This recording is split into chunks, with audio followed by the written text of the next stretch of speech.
Hello! Also, you need to stream me the game, I did Smiles. stream you the game. What? Look! I do not see it! Wait, you don't see it? It is literally your picture. Also, hi, stream. Hello, stream. I don't see it at all. I will restream it to you, but I'm taking a screenshot. It says it's streaming it, but I'm not seeing it. I'm sorry. Listen, it literally it's is not my just fault. your. It's literally just your face on here. There it is. God, There it what is. the hell? Discord. I think Discord just shit itself a little. I'm sorry. Discord said no, absolutely not. We will.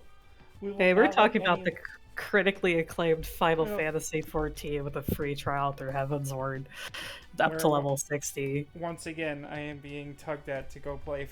You should try it. I know. Listen, even if I it's know. you should try it as a stream game, and then you can at least get content out of it. Tell you what. I am currently going to finish my playthrough of Dark Souls at some point. Hopefully, my goal is to beat it before I move. Then I'm going to start Elden Ring, because I want to play Elden Ring so bad, and it's been like over a month now. Understandable. After I'm done with Elden Ring, because Elden Ring is going to be a very long game that's going to be in the background of my life for a long time. If I start to feel empty, start harassing me to play 14 and you might get me. We need to... Hey, it's a melty. It's wait! chatting. I did set the category to melty blood. Shoot. Oh yeah, shoot. we need to change this to No. chatting. This has to be just chatting. Sorry, I did it on habit. I didn't mean to misrepresent this.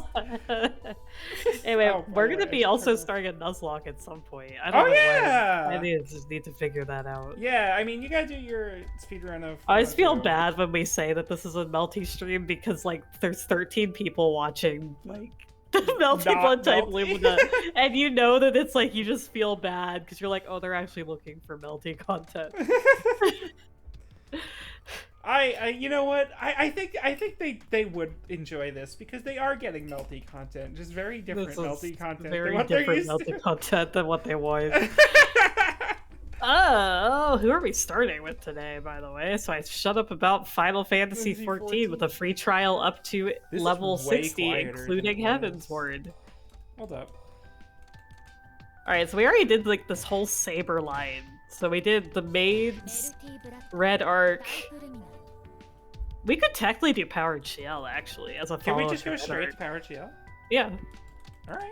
Since she's DLC, it should just let you do it. Alright, we could just do it. I mean, as a follow-up to Red Arc. Alright, she's my main. I gotta play her on hard. Even though I've played her, like, one time. Oh, God. Noelle, you can't pretend you haven't seen this before. What the hell?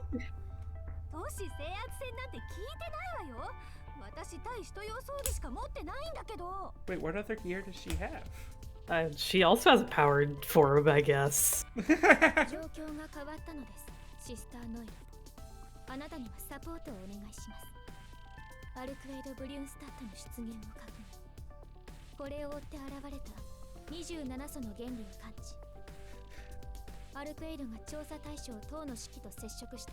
two of them engaged in battle day after Arcade encountered our target.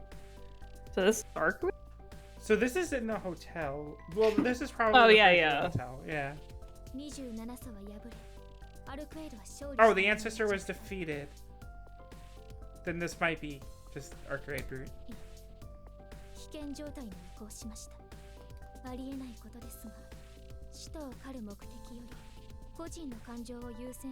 Noelle's like big mood.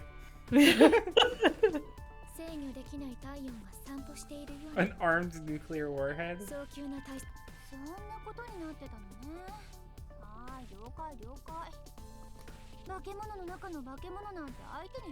Honestly, she's literally just vibing. I don't know what you're talking. She is just hanging out. She is just going to the movie theater.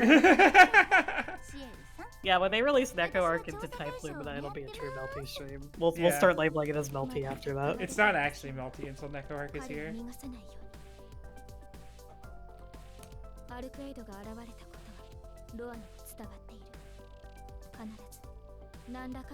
You would think so. That's not how it goes, is it? No.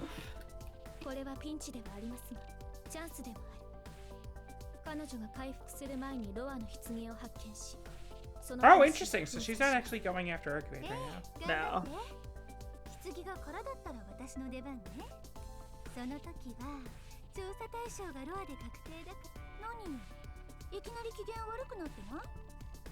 I love that this is the arc route, but she's so protective of Shiki, but it's not the arc route because we're gonna fight Red Arc later. Yeah.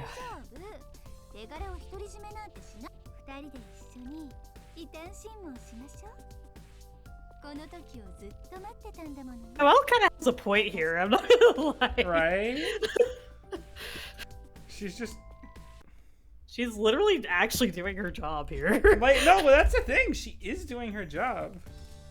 In like you know, she maybe is a little too like the change to my plate I made, by the way. It's just Power CL looking pissed off. Yeah. I just love the idea that Shiel in Arc's route like doesn't show herself because she's just watching Arcwade go to the fucking movies and she's like, what the it's like, what am I supposed to do with this, guys? Like, what the hell? She's just like, am I supposed to do something here? Like, they're just watching a romance movie in the theater. Like, Boss, what the hell is do I do something here? Or like, what? What do I... That's not a combo. Oh, that's not a real combo. No!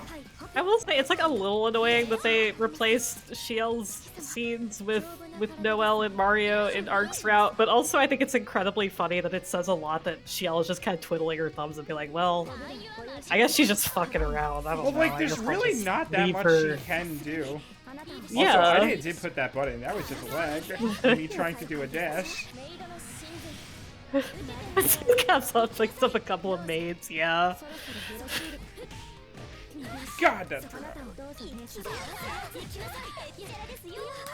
I don't know, it's extremely funny to me that Shiel's like, I guess Arc is chill now, question mark? She's not doing anything, she's kind of standing there.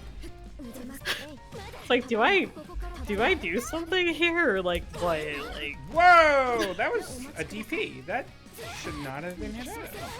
Oh, no, I guess I misinputted it.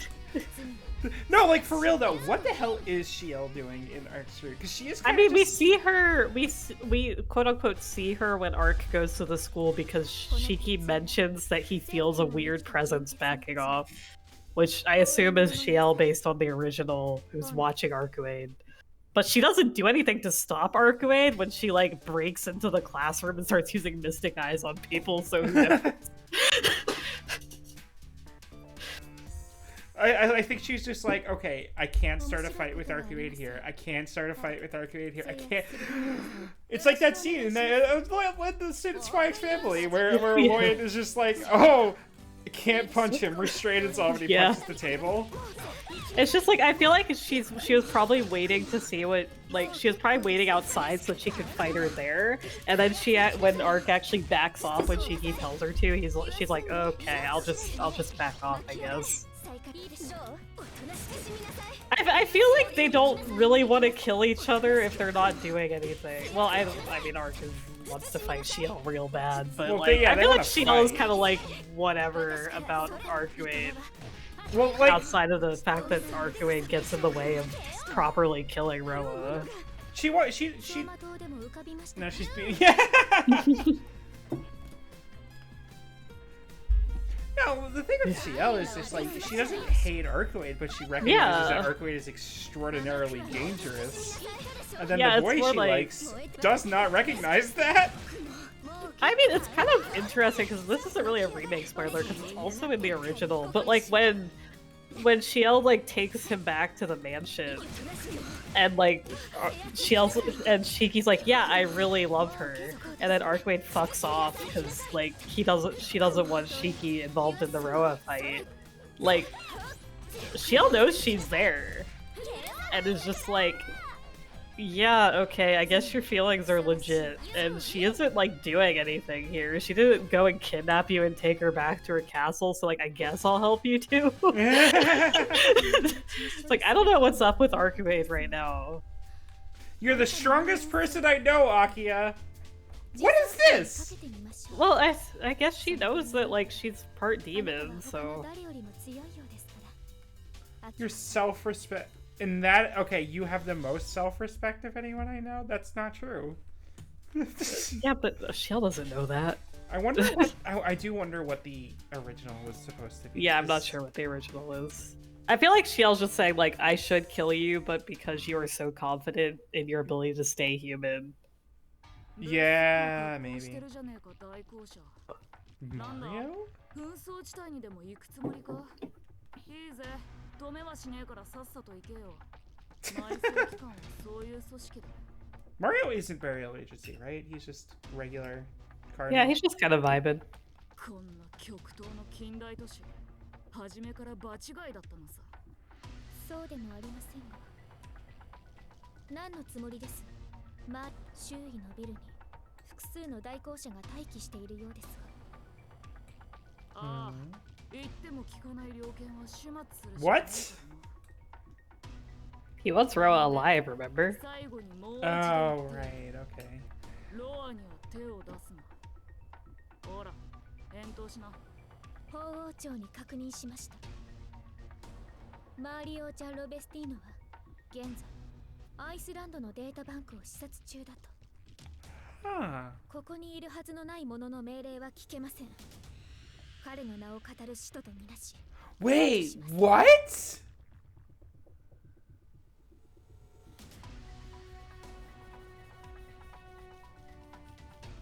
Hold up. 初めからやる気満々 Is Mario not actually... まだ手段は選んでいられない Is Mario the... Like, is he the imposter? せめて Oh, so his is capitalized, which implies that it's talking about like the Lord. So Okay. I think that the implication is supposed to be that Mario said he was going somewhere and then actually came here. But the Okay, wiki okay. says that the wiki says that Mario is not actually Mario. So you know, I could just be not understanding. Because, yeah, the capitalization made me think of the Lord, too, but, like... Wait. Shiki? それでもロアの転生先だったからな He was Roa's host? What the fuck are you talking about? あいつの魔眼も今の姫君には通じない Oh, okay, no, this is もう Ciel. 手遅れなんだよ Yeah. 諦め Okay, because this is when... Yeah. やってみなければわかりませんどの道審査は討伐対象です She is just chill. Okay, I guess she's not chilling anymore. But like, she was just chilling. ロア誕生の責任を取らせるそこに何 What do you mean take responsibility for creating Roa? What did you do? No, she's talking about Arcoade. Oh, make her take responsibility. Gotcha. Yeah. Which also isn't very fair to Arcoade, but you know, it's Right. what it is. It's like, I'm sorry, Shiel literally has his memories. And just, it's like, I get it, but also like, dude. Yeah. You should know. Like, this was not Ark's choice. Ark was not like, yeah, I'm gonna create a Hogger's dead apostle. She didn't even know she was a vampire. Alright, What Mario. the fuck is she supposed to do? Shiel's like, I simply don't see it. Clearly Arcuade is the problem here. And not Snake Fucker McGee. I just mashed out a combo. Bop, bop, bop. Whoa! See that little hitch there? Yeah, I did see that, yes.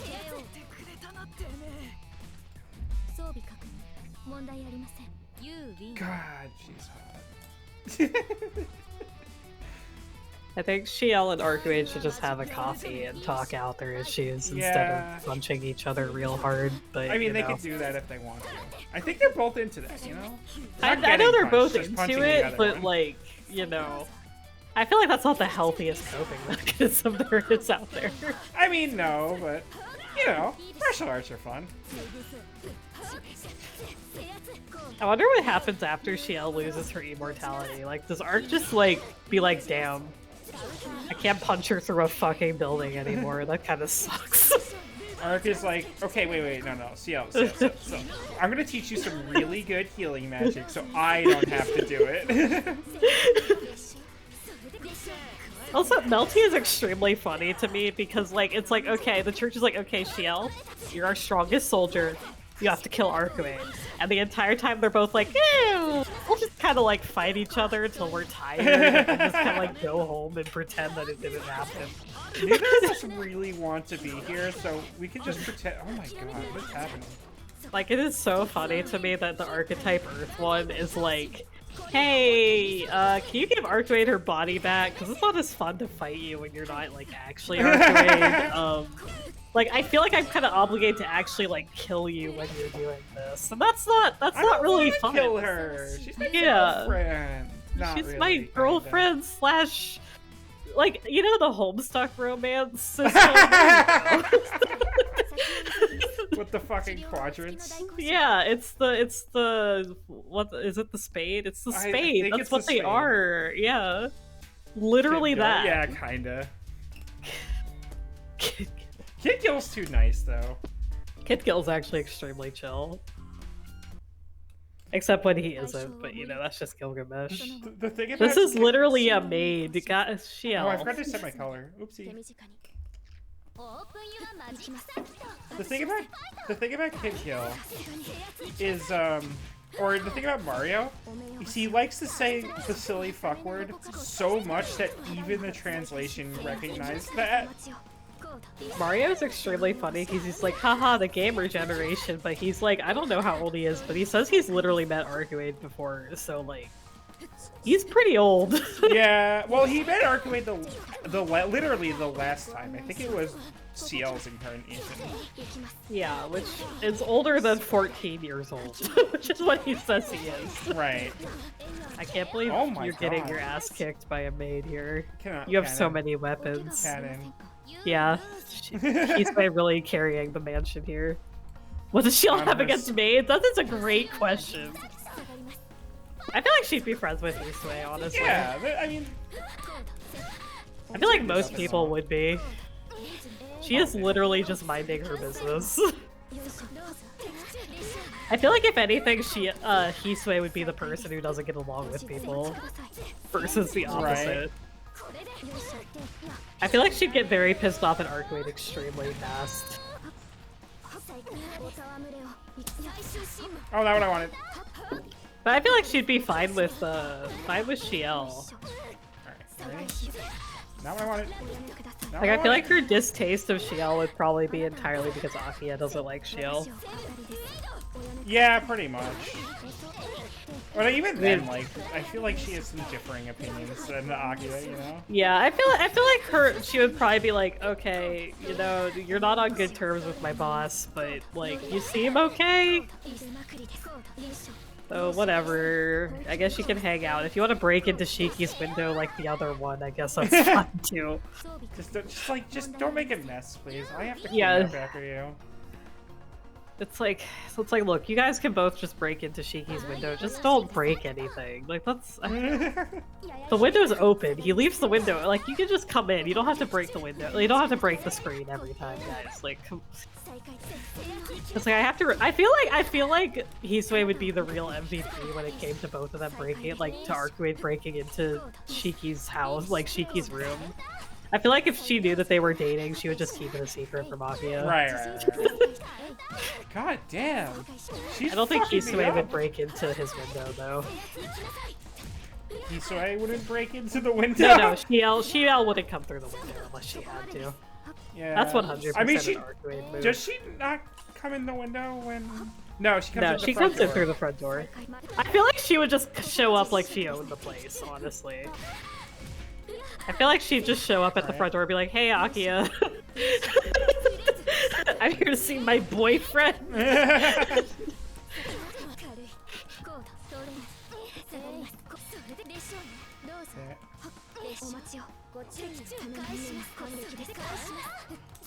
Oh, I bet I can come out of that. I don't know how to do it. Yeah, that's my head canon. And also probably actually canon. I feel like she would just walk in the front door. I think that. Hey, Shu! Hello, Shu. Like, Arcuade breaks in through the windows. That's actually 100% canon. But she's also a cat, so, like, you know, it's... You know, a cat would jump in the window and A then cat meow would until walk you through the let them window. in. She's like a cat with thumbs, which is horrifying if you really think about it. Elimination complete! No! He's fucking gay! She's just a maid.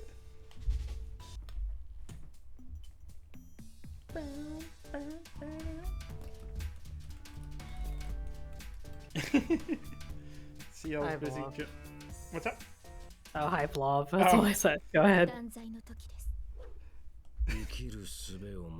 See, I was like, I don't feel like dealing with Akia. And she just goes through the window and she's like, come on. I love the idea that she decides to come through the window, but Archway is already through the window. They meet each other. They She's meet room- each other at she's the like- bottom. It's like, what the fuck? どうぞ She was like, whoa, whoa, whoa, it was my turn to see Shiki today. And Archway's like, no, I'm just watching him sleep. And she's like, please, can y'all just leave? You're excusing me? It's like, can y'all just leave? Can y'all just go home? Can you... Can I have a break? Yeah, she's like eyes closed, does not see it. See, the thing is, like, it's really funny because Archway like uses her mystic eyes on Hisue to make her go away. But I feel like if she just asked politely, Hisue would just be like, I didn't say anything. I didn't. Just fucking don't make a mess. No. Oh, yes! I thought he was gonna block. 責任を持って汝を埋葬する Have fun, Shiki-sama. Just fucking. Have fun with your girlfriend. 体ですね It's like, don't make a mess. Like, it's like if you're gonna do this, please wash the sheets yourself. I don't want it. I don't want it.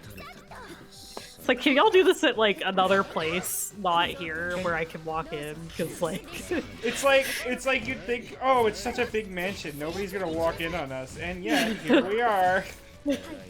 Hisue walks in, then she immediately leaves, and it's just like, don't. I'm not washing your sheets. Can you?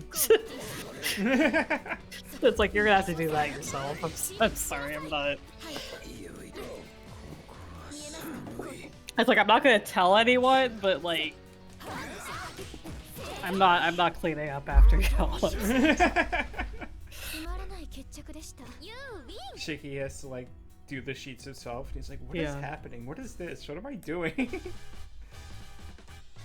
Like Hisue would be like, if you're gonna have sex, please. Nothing more than just... another notch on my belt. Jesus God damn, Christ. 1 Blah. 秒ほどの記録として処理しましょう You know, she has a Goddamn, special Jill. line versus Dead Apostles, but a different special line versus Dead Apostle Noel, and I'm pretty sure a different special line against Roa, which means that it's just Wav. Yeah, Which and whatever future dead apostle they add, I do such wonder. as Nero. Such as Nero, such as Sachin. Yeah, such as God. I feel like she'd have a special line with Sachin because Yeah, well, like regular CL would with powered CL. oh yeah, という yeah. はマジックサーキットファイト吹き飛べはい I feel like most people are gonna be mostly sad about. Like the thing is, like it depends on how Sachin's route goes. Because if Shiel is actually a villain and Sachin, quote unquote villain, right? In Right. Sachin's route, I feel like it'll be very different if she decides to help off the get-go. Right. I definitely think CL is going to be the Act 1 villain. I think that she should be because they removed her as a villain in quote unquote villain in As an Arcwade's route. antagonist. Yeah.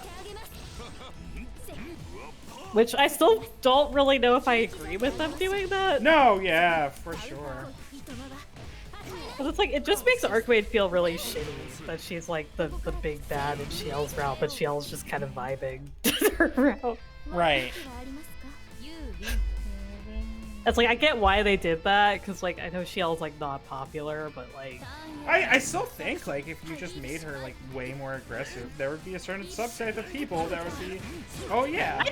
I think that it would make sense if they were like the antagonists of each other's routes, personally. What the fuck, man? Hey, Como, what the hell? Koba, you want to turn it down a notch? Because it's like, Shield doesn't hate Whoa! Archwade, and I don't necessarily think Archwade 100% hates Shield, otherwise she would actively kill her. Like, that's not... Right. フレイズシックブレイドブレイク I do wonder if Archwade's like, but I can't actively kill her. The stupid Roa fuck is still alive. I feel like the way they interact with each other, and I haven't finished Remake, obviously, but it's like, I feel like the way they interact is like, Okay, they sure. kind of hate each other, and マジックサーカンソ but like not really. セブンブレイドカウンターカウンター It's like, I feel like Archwade's biggest beef with Shiel is that she's part of the church and also is still partly Roa. Right. Which isn't Shiel's fault, and it's not fair of Archwade to like be that way, but also Archwade's petty as fuck, so Right. you know. Well, and It's it's a also just character like flaw. bad memories, you know? Yeah. そこ It's like Arcade is extremely flighty, and that's just and petty, and that's just kind of her big character flaws. Like, that's just kind of who she is. Woo! Oh, I thought it was done, but I am done. I don't have it. That was a mistake. I should have activated Muse out there. Damn it! Oof. F. Shut up, Coma.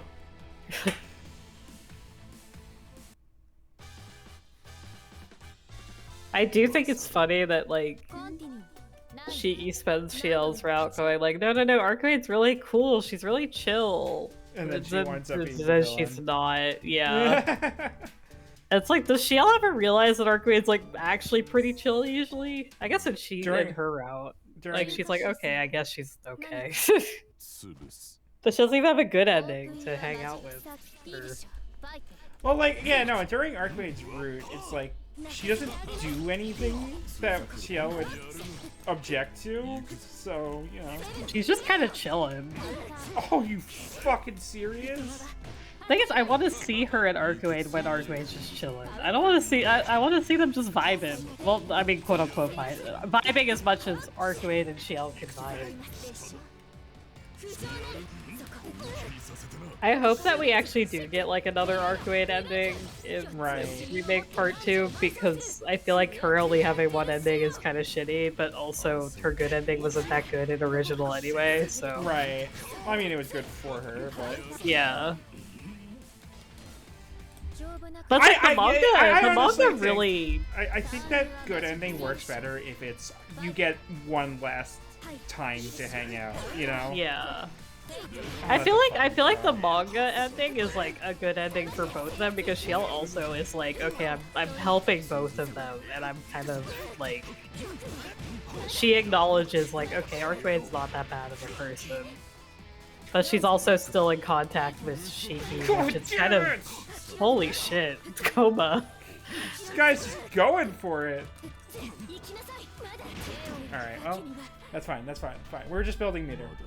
Yeah, it's like the manga ending has Shiel helping Shiki go get Arcuade, which is like it's a good like character moment for her, because she's like, okay, I've accepted, like, I'm not Shiki's girlfriend, but also like I've accepted that Arcuade is like not a bad person, right?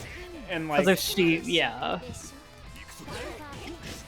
I feel like she sees Arcuade like refuse to drink Shiki's blood, and she's like, oh, you know what? Maybe she's not that bad, actually. All right, not what I wanted, but we'll take it. I do think it's sad that Shiel only sees Arcuade at her No! route. You bitch! Because it's like, she sees Arcuade, she goes like sicko mode. Right. But like, also Arcuade had her head cut off again. It's kind of like, that's not Arcuade's fault. I mean, it's a little her fault, but it's also his fault. You know, it's more his fault than her fault. I just knocked myself. She's just trying to help. She was literally just trying to help, and then Shiki cuts her fucking head off. I'm just saying, there was probably a different way than cutting her fucking head off.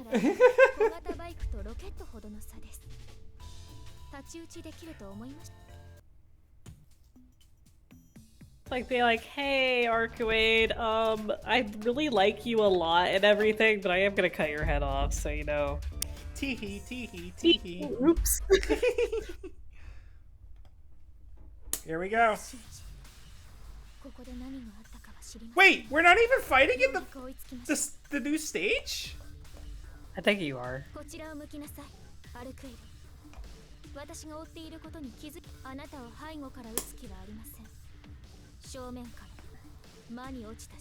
What? Ciel seems like the type that she would do that, though. In fact, absolutely. In the fight, she does do a surprise attack.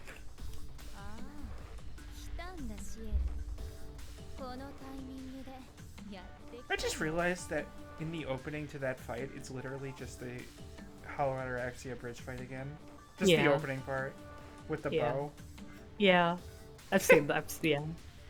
手間が省けて助かっ I mean, it's a cool fight. I don't blame Nasi for being like, ooh, Oh, yeah, copy paste it over, just They- replace the names. I think the bridge fight is my favorite fight. I think that they should he's just ever written. reuse more of Hollow Honor Oxy. たほんと私を Yeah, 癒 when さ the せる when the 天才 beasts overrun the town, god damn it. Yeah. 一人ですかアルフェイドロアの転生体はどこにあああれシエルってうるさいから私の城に She has your psycho.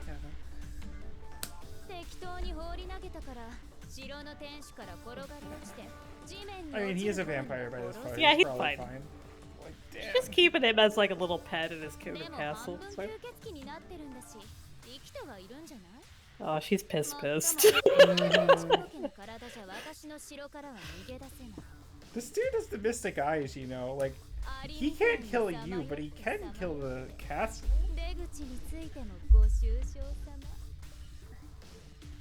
越えられない壁を見上げて What do you mean a wall he can't get over? I'll just cut through it!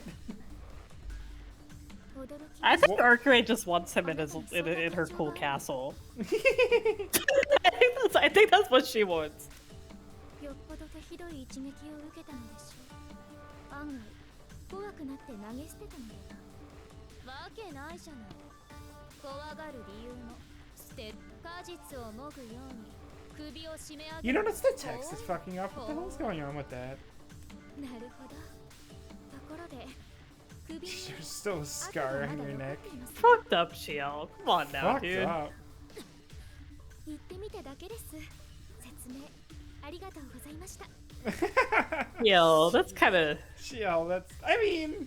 that's a little fucked 二 up. 人で我を忘れそうですか結構私も同じです彼はあなたを信じていた敬愛さえしていた Bro, she got her head cut off. She got her head cut あな off. たは目を She 覚ま No, literally- no. Out of everyone who should be betrayed here. She あな li- たに聞かせる洗礼はありません What the fuck are you talking about? Shiel, she got her head cut off. She got her head cut off twice. You say that's a scar on her neck, but that's actually just like it's still healing from the second time. あなたに She literally got cut into 17 pieces and was like, hey, are you sorry about that? He's like, yeah. And then he does it again. 味わいなさい What the fuck are you talking about, Shiel? どうせ普通の死に方では満足できないのでしょ God damn it, Ciel. いいわ嬉しくてどうにかな12時の鐘が鳴るまで何回殺し合えるかしら I mean, that's the line that people in JP were freaking out about. What's the line? Because it's a Cinderella reference, this one. This one? Yeah. Oh my god. It's very blatantly a romantic line in Japan, apparently. Oh fuck yeah. 行くわ Like, there was like a lot of freaking out by the JP fandom on that line. まだまだどうぞそれ Good. それなさい Like, the Good. Cinderella story is like a very, like, a blatantly romantic thing over there. Right. やるじゃないまだまだまだまだこっちよ Like, they were like, wow, I can't believe Shiel Arcade is real.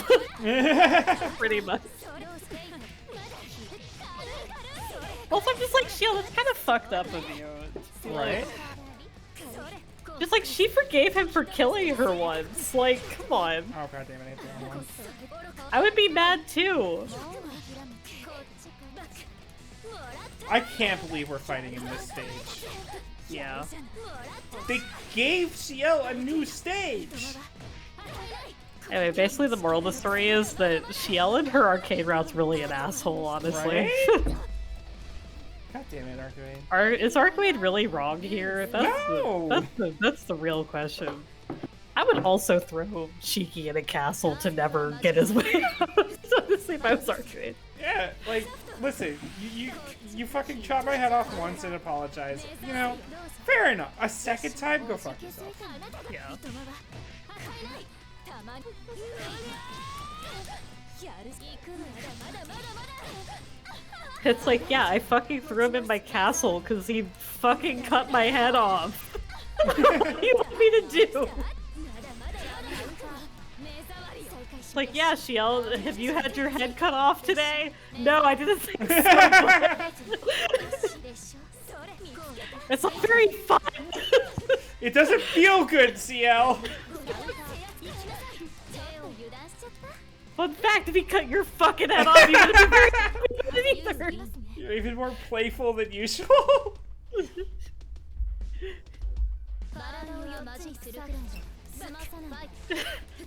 I just want Arkway to be like, girl, Shiel, he cut Not my fucking Shiki! head off. He cut my fucking head off. The fuck do you Girl, I'm pissed. You would get it! Killed him, but I didn't. I just threw him in my castle. He did it again! It's like, I'll let him out in like 100 years. He'll be fucking fine. Like, chill out. He's like a vampire now. It's fine. I'm not even Listen, gonna I kill him. I understand like that you him too thought much he to was kill your him. boyfriend. I understand you thought this. I love that Arkway's like, yeah, I didn't kill him because like I like him too much, but I am a little mad, so I am putting him in baby jail for a He bit. is like, going in timeout. Yeah, I will let him out in like, I don't know, like 100, 200 years. Like, we'll figure it out. Whenever I feel like it. Well, you know, I gotta take some time. No! No! No! Shield gets her head cut off in like a bad end, because Shiki just cuts her head off. And guess what? She fucking dies for real! God damn it, Red Arcade. That's what I get for playing on hard. Whoa, is this unique game over? This wasn't the game over last time. Teehee. Teehee. It's a Crimson Moon, Wait. even. Haha. Wait, it's just a game over? It's just no continue? Yeah. I mean, you fucked up. You fucked up. Oh. Well, I guess we're doing this again. No, wait, like, Shiki will be fine. He's a vampire now. He's he a can just vampire stay in now. the castle for a bit. Like, He it's... Yeah, and he has fucking Roa's voice in his head, and Roa's just like... It's like, Eh. Arkway doesn't even want to kill humanity until they fucking destroy her body. Like, she's just pissed. She's just mad. Arcwade's not like trying to destroy humanity, it's just that she's so mad humanity will become destroyed because of her. Yeah, exactly. It's fine. Don't worry about it. Listen, she could be pulling a tight Mercury or whatever. Like, she's not doing that much. Now she's speeding up maids again. I really desperately need, and I know it's not gonna happen in part 2, I desperately need like a side story where Arkwade and she'll just fucking talk. Yeah. That's all I want. Because like, we have Kagetsu Toya and Melty Blood for OG, and we do not have that for remake yet. Yeah. We'll see what Melty Blood after Farside becomes. Yeah. Can you cancel that? God damn it. Nope. I'm trying to figure out if we can cancel that. I guess not. I think that they should just remake the original Melty Blood with the story mode and everything. Yeah. I think that they should just put Tatari back in here. Honestly, there's nothing wrong with Tatari. They should just do Right? that. He's a little dramatic, but, you know, good. Yeah, I mean, either that or just go full on Tsukihime too. You know, just Yeah. like put Dante Devil Put May Cry. Dante Devil May Cry in No. there. Like, I know they don't want remake to just be like entirely the original series again, but also like Kagetsu Toya is fine. Like, it's Well, not outside okay. of, you know, the obvious stuff, but like. Video games have come a long way since the original concept for Tsukihime 2. What I'm saying is put Lady Hello. Maria in the game. Hello! Put Lady Maria in the game. Put Lady Maria in the game. Do you think there's any % chance that Kaneko Natsu saw Lady Maria and went... Sorry. I mean, he is a big Dark Souls fan. Right, no, but like, do you think there's any chance that he saw Lady Maria and went like, oh, we're not putting this in the video in our game? No. I think that Tsukihime 2 will absolutely have like many Bloodborne references. Yeah. Also, probably more giant ladies, but you know, that's just a given at this point. Also, Watch this, welcome, she's gonna smack me. Joseph Fee? Alright, well, Question mark? Joseph? Oh yeah, I guess that is how you read it. Oh god damn it. Why is it giving me delay at playing the fucking arcade mode? God, I should have really turned it on to one win. I keep forgetting to do this. Anyway, the moral of the story is that Shiel and Arkway just need to sit down and have a coffee and figure their shit out. Yeah. We can't keep doing this, guys. We can't. This is gonna give Shiki fucking like a heart attack. We're gonna get Shiki killed because we just keep fighting each other.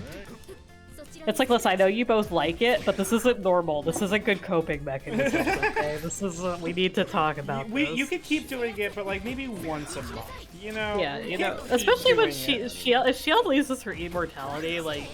Right.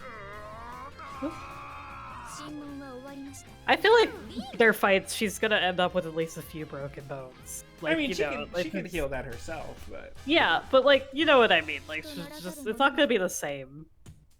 The anemic boy's health, exactly. I mean, he only cut off Arcuade's head. It's twice. You know, normal and like after twice. that fight, she's still like having fun and on decent terms with him. You know, like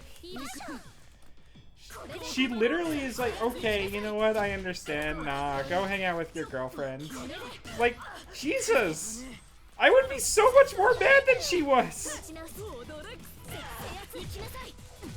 Arcuade just needs, like, a bunch of movie vouchers and then she'll be fine.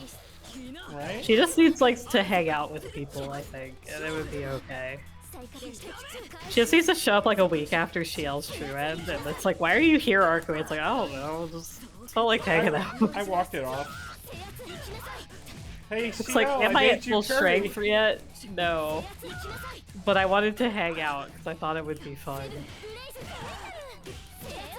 It's like, listen, I can't win Shiki if I'm not hanging around. You know? Shiki's not gonna date me if I don't play video games. It's like, listen, I don't care if he's also dating you, but I do want him to date me. I am gonna take him to my castle when he's close to death, and hopefully I can save him. But like, you're cool with that, right? Like, that's fine, right? Like, I would be saving him for both of us. You know?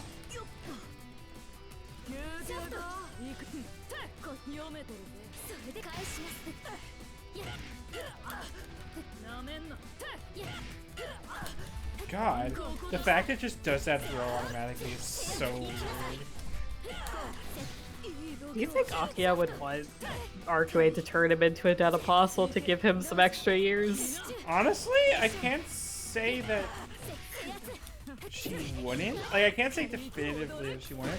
That being said, Akia would be like, oh, but I don't want him to drink blood. I have to do that and it sucks. Yeah, but it's between that and dying. And I know Arcuade wouldn't want him to become that, like, at least after her route. I don't think she gives a fuck after Shiel's route, I'll be honest. I feel like after Shiel's route, she'd be like, hey, I could just turn him into a dead apostle and he can be himself still. Like, I won't like force him to do things.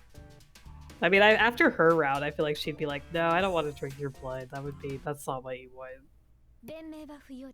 But yeah, after Ciel's route, but like, because she learns a lot of lessons about like, oh, people are gonna die sometime, and that's okay. Yeah. And then, but she doesn't really get that.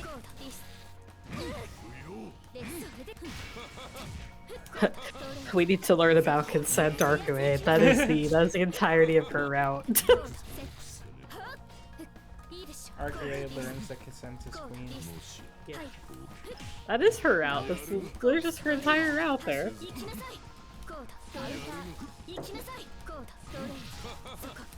God, that move is good. I need to learn combos for her. This is getting bad. She'd be like, I don't want to become a dead apostle, and Arcuade's like, but you'll literally die in like 2.5 years. I don't fucking know, dude. Yeah, Shiki in the original Good Ends went from being like, yeah, I'm gonna die in a couple of years to I'm going to live maybe forever? Yeah, question mark? Because Shiki's a dead apostle in that ending, but like, does he even need to drink blood? I know he hangs out during the daytime. He has Roa's soul in him, but I don't think he's a dead apostle. Well, that being said, he has Arcuade's blood in him. That's what I was about to say, yeah. But they didn't, like, exchange blood. Arcuade just gave him blood. So I don't think he's actually... Like, she didn't drink his blood, so I don't think he's, like, a dead, you know? That being said, I don't 100% know how that works because he is like a lot more durable because he has Roa's soul in him. But I don't know if he has to drink blood. I feel like if he does, Arcwade's probably just gonna like provide him with a couple of drops every so often, you know? Right, and that's fine. And I'm sure Yeah. that he can figure it out. I'm sure he can figure it out in the way that Satsuki figures it out. Yeah, Satsuki and Akia, Yeah. because they both drink donated He's blood. there for... No. No, I don't think he would No. ever drink Kisui's blood. No, ever. absolutely not. Absolutely not. Even if she like offered it, he'd be like, no. No, I think it would be terrible. blood bags. No, for sure. Which actually just brings the question: why does I guess Arcmaid would need a lot more than what a blood bag could give her? Also, because she's a true ancestor.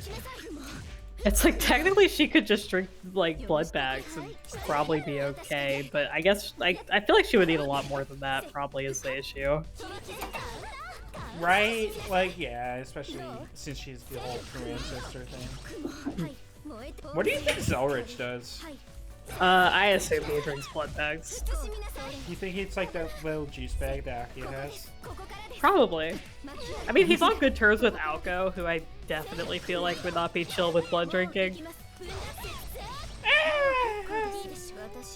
I feel like Alko has like standards. Yeah, she has standards. It's not like she's like some moral paragon or whatever. I don't think that she would be like, okay, go around like drinking people's blood unwillingly, you know? I guess so. She does try to steal Whiteland, who I guess doesn't. Yeah, do but that? I don't Whiteland's like know. a familiar, so it's a little like it's. I feel like drinking blood directly from a human who is not willing is a little different than taking Dream familiar. I feel like she wouldn't think much of Len, for instance, even though Len is like sentient. But also that's just like a mage thing versus like a vampire thing, you know? Right.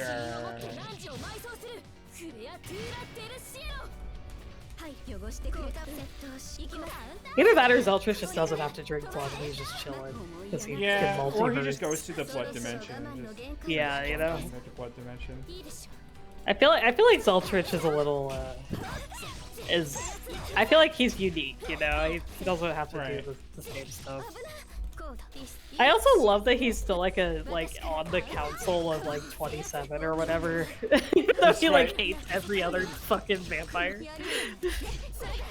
I don't know if he hates them. Well, they know all that hate he's, him like- for killing his god, killing their god. Yeah, but they don't do anything about it. They're just What like, good can they do about it? He has a fucking magic he's sword still that on the shoots laser fucking beams. council. He's on the newsletter.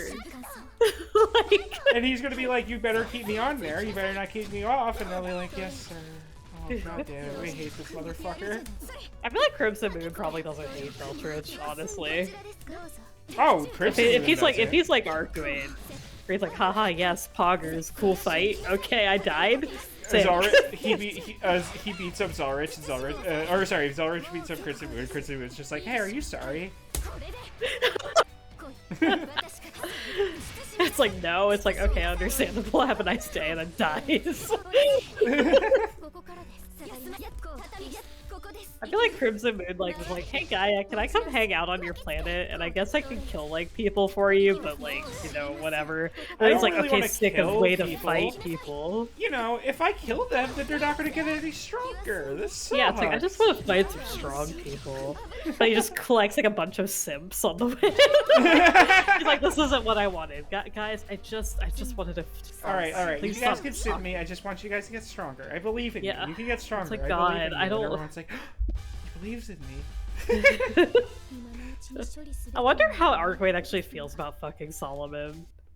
Miram. It's like, oh, Arcwain, I would die for you. And it's like, okay.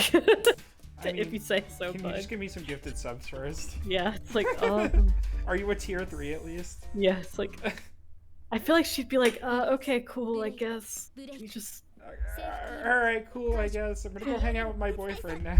yeah. It's like, yes, queen, go fucking get him. It's like, Well, it's like, that's explicitly why she likes Shiki is because Shiki is not that weird like person or whatever to her. I love that she's like, only Shiel and Shiki have filled me with this joy. You hear Miriam's heart breaking. Miriam's like, what about me, queen? And she's like, see, this is the problem. Stop calling me queen. It's just like, please. She's just like, dude, we can't keep doing this. This is why this is why I don't talk to you. Please leave me alone. It's like, yes, queen! Get him! And it's like,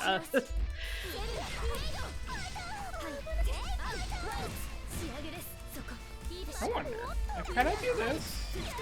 No, I can't. I was wondering if you could go through all three. So you do the sword, and then the gun, and then this thing. I wonder how Miriam feels about Shiki. I know that like in the talk in Prelude, he's like he's helping Shiki out because he's trying to save Arcuade. Right. But like I feel like how does he feel about him generally? He pissy about it or like what? It's like Crimson Moon doesn't seem to mind Shiki / actually like Shiki, so like. Well, yeah, but Crimson Moon is probably. But hey, Nova! Hello, Nova. Crimson Moon is probably like cool with anyone who can beat him up. Yeah. Or at least like talk down. But like to him also or whatever. since like the whole thing is like the vessel influences the soul, like Dark Crimson Moon is hardcore crushing on Shiki most likely. And also CL. And also Shield. I think which is Crimson Moon extremely just funny to me hardcore that be crushing on CL one way or the other. it is so funny to me that Melty Blood is like, yeah, I'm gonna save 2 people on this entire planet of the Shield and Shiki.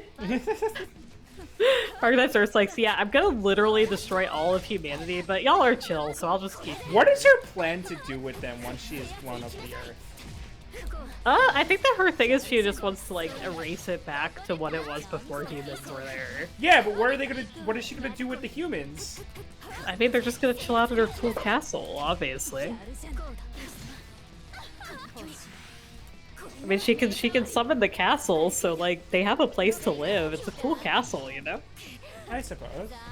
I feel like Gaia would be pissed that they were there, but like, you know, we can have cares? a It's couple like of 2 them. humans. It's fine. They're not strong enough to blow you up anymore. Just don't worry about it. Like, Gaia doesn't have emotions in that way. It just kind of has like a self-preservation instinct, to my knowledge. Yeah, it's like it only really cares if humans. The only thing that Gaia wants is for humans to not outlive it. Right. So like, if Gaia's like Archetype Earth being like, I'm just gonna stop the planet from rotating for shits and giggles, is like not really what Gaia wants either. But like, unfortunately, Archetype Earth just has the power to do that. I mean, listen, it would be fine, but there would be no Wi-Fi, you know? Yeah. Chilling at a cool castle doesn't sound too bad. I mean, you have your girlfriends there, so like. The problem might is be that one of okay. them's your girlfriend, and the other one's your girlfriend, but also like mix in with like a malevolent entity. So, I don't know. I feel like Archetype Earth would give it back to Arcuade after the fact. Maybe. It's like, okay, humanity's destroyed. I don't really have any other reason to chill here. I've done my job, you know? I didn't even beat her with the last arc. SMH, not canon. Enough. Alright. What? あれが真祖の器を失った姿。エーテルで構成されたライトフレーム。 And she's wearing her full-on fucking Vlav outfit. That's the one that's way hotter, way darker. しかも現象から生態に変化している。こんなものが確定したら世界がきしんで。私、さすがロアの惚れ込んだ肉体ね。性能だけなら人類。 I wonder if it is. Shield's body is the pinnacle of I mean, human it has a potential. lot of magic circuits. Yeah, and I mean, She's very strong. 私から見れば小石と小石の背比べだけどさあ続けましょう。 This is not how that fight goes. 私も本気を出したんだからあなたも奥の手を出してくれ。 Actually, in this state, Ciel wins. Easy, easy, easy, easy. Easy, yeah. Yeah. フロムクレイの大聖堂ベツェの担当だ。そして Eyenash is bet. What? That's. 早く見せて。 Oh, wait, does Ciel kill Eyenash in this timeline? I guess so. 何をしても許してあげる。何をされても超えてあげる。ああ、楽しい楽しい楽しい。こんなに胸が弾む相手はあなたとあいつの二人だけ。ほら、逃げないで頑張る頑張る。 Oh, interesting. そういうのをちょうだい。 We need to be less horny about this. Like, we need to talk about this. 軽く受け止めてあなたのプライドごと叩き折ってあげるから。いいでしょう。その慢心が命取りです。そんなに痛いのが好きなら確かにこっちの方があなた向きでしょ。 I think Archway would be down for that, I actually. think Archway would be down for that, actually. 竹の剣の枝鉄の Oh, I guess she did actually just 深入り beat the Forest of Eyenash in this timeline. 集 I That's think Archway wild. would be mad about this, is all I'm saying. 傷ではなく無限の苦痛でその生態を押し返します。 I think Archway and her grandpa both are dumbasses who just want to fight people real bad.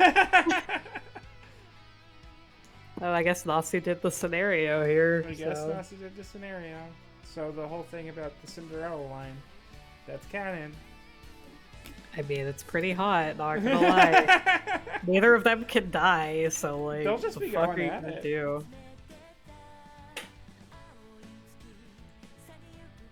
I mean, you just have two unkillable entities just fighting each other. It's just like, what the fuck are you supposed to do? She's the only one who can like really actually do anything. And he's like hanging out I some just like in the mental image of castle. Kiritsugu with his sniper rifle going, man, fuck this. This is above my pay grade. God damn it. It's like, even if Shiel, like, I don't really know how Lumina's body really 100% works, but like, even if Shiel, like, because you need to destroy the Earth to destroy Arcuade. Right. So like, they're just gonna keep killing each other over and over again. I mean, okay, the way it works is that she does have like a core inside of that body. Yeah. You, like, destroy the core and then she'll go back to normal Arcuade. Yeah, but like... Which is insane. It doesn't make any sense, but you know what? Who cares? Oh, interesting. This is just the fucking... Lab Zero?! Shit, I missed the screenshot. I just saw Lab Zero in the credits. They made fucking Skullgirls. That doesn't surprise me. Holy shit. Yeah, I mean, it's just like, I mean, you can't actually kill Arcuade unless Shiki's there. It's like, that's And that's even kind of then- the thing. and And even even then- then, it would be extremely hard.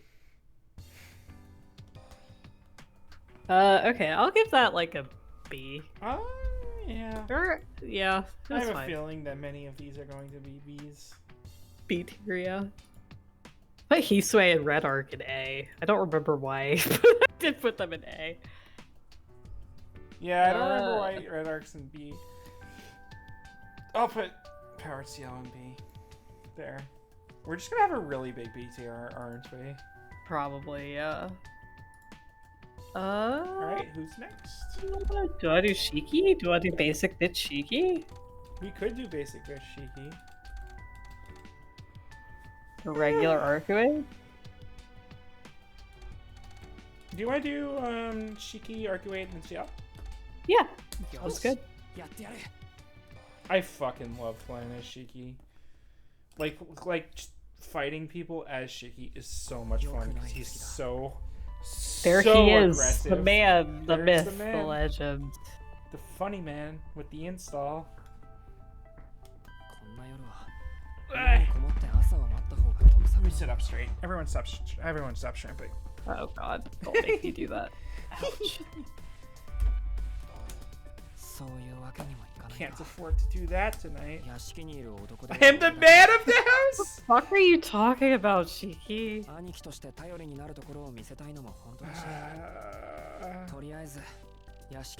Cassie doesn't know about Akia's everything, so I guess. you know.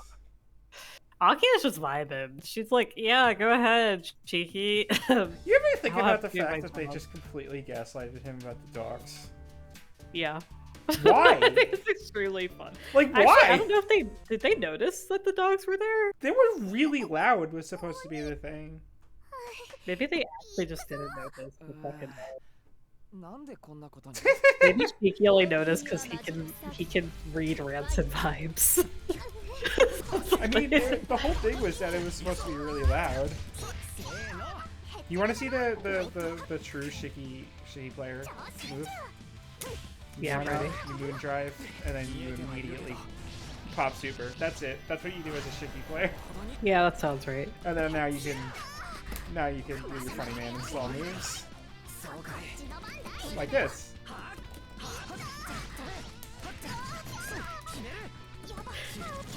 I feel like was Hisue at the breakfast where he was like, "Yo, did you hear the dogs?" Because I feel like Hisue would not gaslight him that badly. No, it was just Aki and Gohaku. Yeah, actually, yeah, those two would gaslight him. Actually, you're right. Those two. I feel like Hisue would look really guilty while she was doing it. You know, I feel like she would feel bad. Right.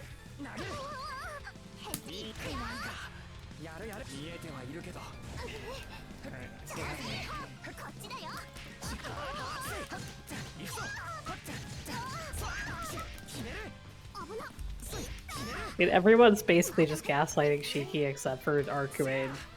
Arcuane doesn't know enough to gaslight Shiki. I think she knows stuff, but she just doesn't give a fuck. Well, she doesn't know, like, what she needs, what she should be gaslighting him on, if that makes sense. I don't know if she feels the need to. She's, like, kind of powerful, so it's like, what was she really gaslight him about? Yeah, I suppose. I mean, the only thing she technically quote-unquote lies about is the thing about Roa, which is, like... that she didn't suck anyone's blood, because she did suck one. Yeah. But, like, also it's Roa, so, like, honestly, I also would be, like, not consider him human. He fucking sucks ass, you know? No, that's a slug. That's not a person. Like, I also would become infuriated thinking about Roa. So, like, I don't blame her for just being like, I've never sucked a human's blood. I've sucked a fucking cockroach's blood. That count? Does that count? And Shiki's like, how did you suck a cockroach's blood? It's like, I mean, I guess he was human-shaped cockroach, but like... Like, I don't blame Arcuane for quote-unquote lying about that, because I also would not like to think about my abusive ex in that way. Yeah.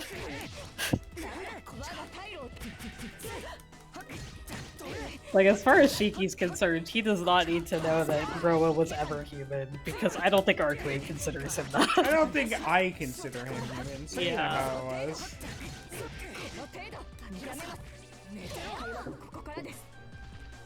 God, the way that that knife's, like, line is traced as it goes, as just, like, the visual effect.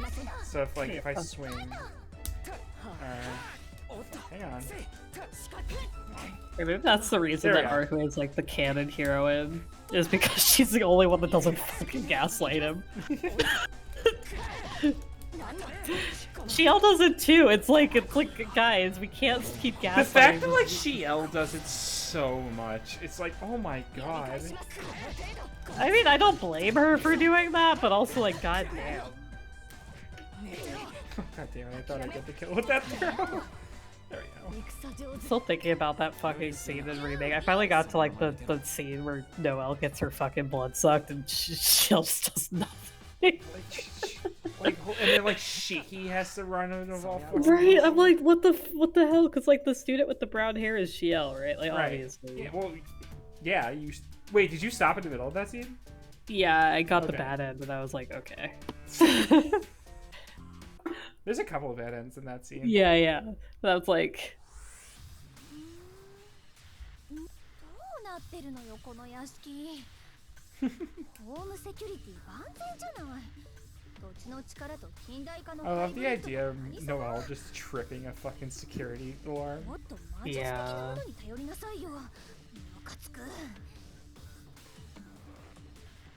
Yeah. And when you see him doing his air combos, if you do the C one, there's just a really nice little line effect on it. Hi, Noelle. Hi, Noelle. 一見をやっぱり四季君ね。美人教師の私生活が気になるのはわかるけど。 Why are you You're at my outside house? my house. 先生の夜のアルバイトも This is my This is my is my house. This is my そ house. れとも先生にいけない。 Just fucking glasses off. Glasses off, knife out. うわ。そりゃこっちもまあ手間が省けた見られたからには仕方ないわけだし。 I guess she's just like, oh, let me fuck up this vampire who is definitely the vampire. I understand where Noelle's coming from, though. Like, I get it. Noelle fucking hates Roa more than probably anyone else, honestly. Except for probably Arcuade. Maybe CL. I don't know. I mean, obviously Shell hates Roa a lot, but, like, Noelle is, like... Yeah. Noelle got no, like, bonus power boost from Roa existing, you know? Like...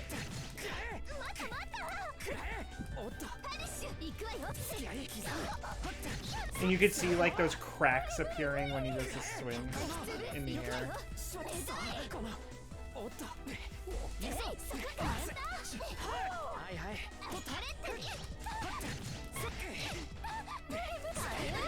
Damn it.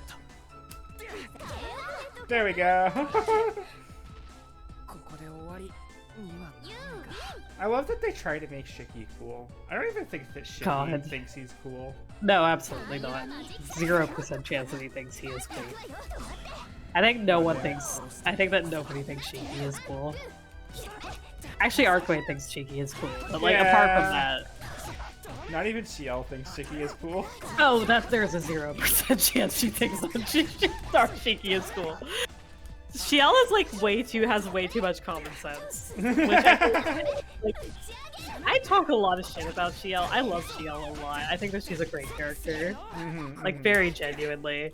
No, like she sometimes needs to chill with Arcuade, but you know, I understand why she's like that. Oh yeah, it's like 100% understandable. I just feel like as the arc stand here, I need to defend her honor, you know? Yeah, no, exactly. I think Shiel is an amazing character. I liked her even in OG when no one else did, you know? No, I liked her in OG. Like, I think she's bounced great off in of OG. Suki, I understand like, why people who are just there to read a porn game didn't like her, but you know. There's this bitch who just keeps gaslighting. Make her Yeah. stop. I mean, her and Kohaku were the bottom for a reason, you know? Yeah, well, Kohaku. She was actually lower than Kohaku. Well, no, I get, like, yeah. I can't believe there's no, like, special intro between these two. That's fucked up. Right. Because they haven't remade Kagetsu Toya yet. We'll get it. This is the proof. This is the proof that we're gonna get the Kagetsu Toya remake. Why the fuck is Koma in this game? I don't know. It's like, okay, they need a grappler, yes, but do they really? They could have made someone else a grappler, I feel like. I feel made like they just brought Arcuade Koma a in because he's grappler. not, like, plot relevant at all. So, like, I guess, you know? Swing, bitch. Oh, he's damn. Koma is like, he is just here. He is in his house. I love that when it comes to the people that she kicked out, Akia kicked out of the house, it includes the Kishima. Yeah. Which, like, to be fair, I think Koma left before they were kicked out also. from Are what I you remember. sure? I think Hisue specifically, like, brings up I know the Kishima. rest of his family was, but I think that, I mean, I don't know about remake first. What the fuck am I supposed to do? But I remember Koma feels like really bad about killing the the Nayas. Because like the thing is like he was given a purpose by Makihisa, but like he feels bad about Yusa's being used. So he like stays in the mansion for a while, but I think he fucks off to the woods after a bit. Right, because he's like not, he has he's the not purpose, part but of he's the like, like this purpose fucking sucks. Yeah, he's not part of the like inheritance scramble after Makihisa dies. You know, like he's not part of that like family struggle stuff. I think the rest of his family, because I remember the rest of his family is like they like basically made him. He's also a designer baby. There's a lot of designer babies in the fucking Natsuverse. I can't place him. There's like a lot of designer babies in the Natsuverse, but Koma's also one of them. Where he was like designed to be the perfect demon baby, basically. And then they just fucking. And then they chained him up. Like Koma's not necessarily a bad guy, you know. He's not a bad guy. The thing about Koma is that like Koma in my brain is a low tier in terms of just Natsuverse power levels, but he's really not. He's very powerful. But like he doesn't want to be. He's just like a dude. The thing is he doesn't know how to be. He's like Arcwayne. He's kind of like Arcwayne where it's like he was basically locked up for a long time and then given a purpose and then realized that purpose wasn't actually that good. Right. Then he realized he was working for Makihisa. Yeah, then he realized that he was working for Makihisa, which I feel like if he knew about the whole like maid thing that was happening, I feel like he'd be pretty pissed about it. But I feel like he was probably not in the know about that. The whole what thing? The maid thing? Oh god, yeah. Because, like, you know that, like, most of the extended family had to know about that. Right, no, for sure. I feel like Koma did not, is my guess. Yeah, because Koma didn't have to worry about inversion, did he? No. So if he didn't have to, like, think about... But also I feel like if he was, like, also made just, like, as a weapon, if he's, like, the Todo family, like, weapon that they just bring out, I feel like he wouldn't need to know about the family politics and stuff, you know? Right. Like, apparently Akia and Hisue didn't know until way later, so I see no reason that Koma would, you know? Well, yeah, but Koma was an adult. He probably listened to people, but it depends on, like, if anybody told him anything. Yeah, I mean, that's the thing. That's the real question. Is like, did they tell him anything, or was he just there because they were too scared to kick him out, you know?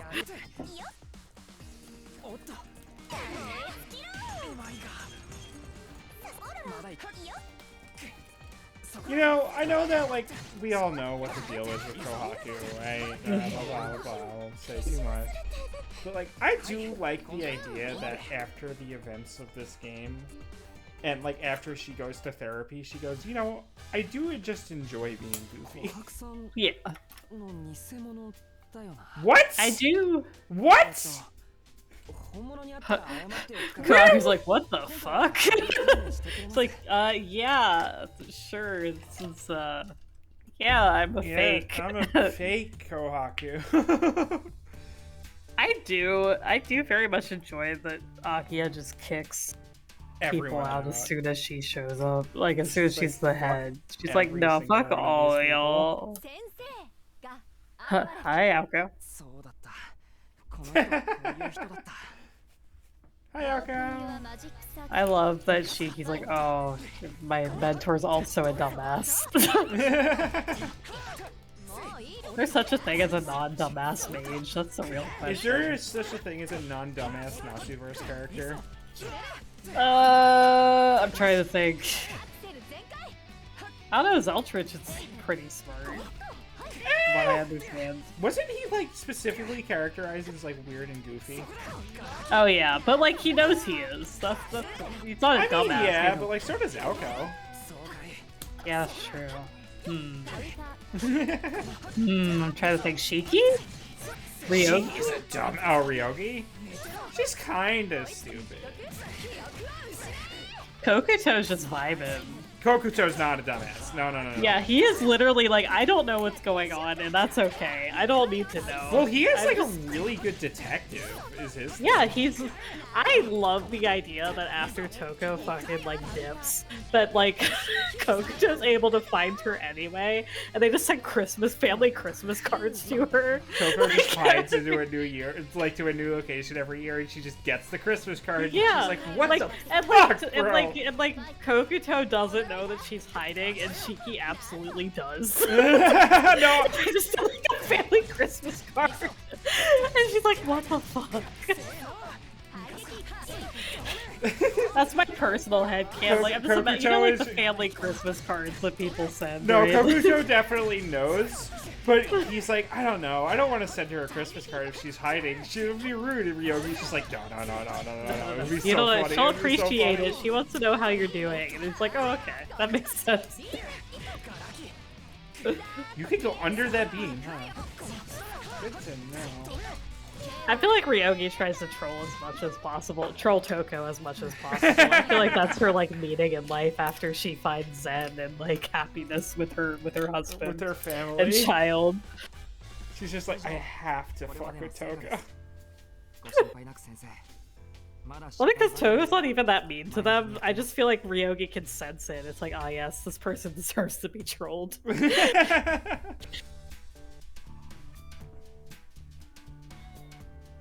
Is it Roa? Love? Vlog! Oh, it's Love.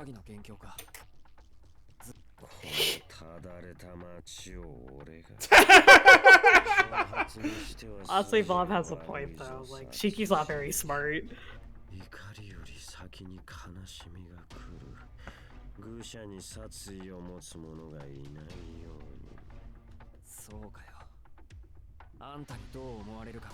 I love how, like, nothing this story is.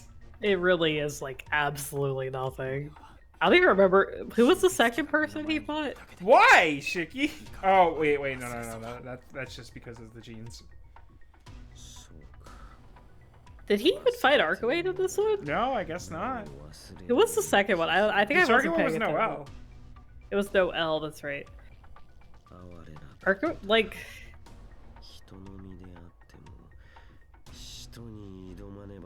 I mean, I guess... Yeah. Make more What is going sense on for with it to his be voice? Roa, you know? It sounds like he's recording from a mic, like, in the other room. Maybe, like, they were like, oh shit, COVID. They were like, had him record it. Oh shit, maybe. But, like, listen to this quality next time he talks. Shut up. Oh, damn it, he doesn't talk again. It's like, you have to remember, Tokyo, like, Japan had a second COVID outbreak that they put everyone back at home Right. again. They actually put everyone into lockdown. Yeah. Because, like, they like, reopened for a bit, and then they re-shut down. So it's entirely possible that Columbus actually had to record Yeah, no. His second greatest, but I hate Penny. You know, Mercy, I've Understandable, known you okay. for so long, and one thing you're definitely not, even a little bit, is even a tiny bit petty. No, Oh wait, I definitely need to not, Mercy. resub. I forgot. Oh, Hold on, shit! where's my fucking Prime sub? I forgot. Oh shit! Sorry. Here, I'm gonna do. Here, I'm gonna copy paste Mercy's thing too for the greatest code. Like, yeah, there you go. there you go. Wow! Thank you for the Prime sub. It doesn't show up on my activity feed for the Prime sub. Yeah, I don't know why that didn't show up. Actually, wait. Oh, here it is. Here you go. Oh wait. Here, let me re-copy paste that in. I guess. There you go. There we There go. Hey!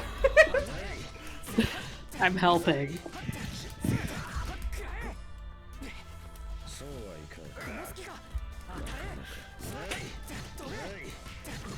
I love that he wields the knife like backhanded like that. Yeah. Right? having it 20 minutes. Anyway, here's my hot take. As I get more tipsy, as I try and finish this bottle of wine tonight that I just opened. Chiel, Arc, Shiki, best poly relationship in Tight Moon. Send tweet. I mean, I know Rin Shiro Saber is like a thing. So okay, that is true, but like Rin and Saber, as much as they're into each other, they don't have like as much together, if that makes sense. What kind of wine is it? It's a really shitty cheap wine. It is Free Rain Rosé Wine, California. My roommate who does not drink picked it up for me from Food Lion. And it's not very good. It's not my preferred rosé, my preferred cheap rosé, but she picked it up for me, so I'm gonna be grateful towards her. Oh yeah? Yeah.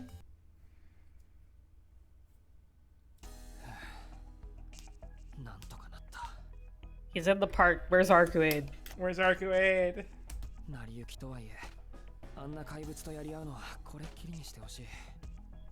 Oh my fucking god, Nova, that's such a big mood. Yo, rosé is rosé? Hey, yeah. My thing with Arcuade, Shiel, Shihi, is that you have two people that desperately want to fight each other, like hornily, but you also have Shiki, who is just a dude.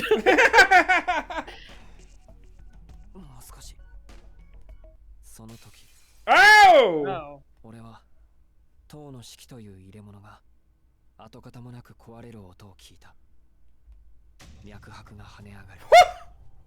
He's pissed. レートが振り切れる。静脈と動脈 This is the goofiest thing. We kill Flav and then we go kill Arcuade? For fun. 神経は次々と散裂し、脊髄が加熱する。Aw, hell yeah! Yubi is her dog, for anyone who doesn't know. Oh. Yubi is an absolute sweetheart. I see pictures of her sometimes and I'm like, hell yeah.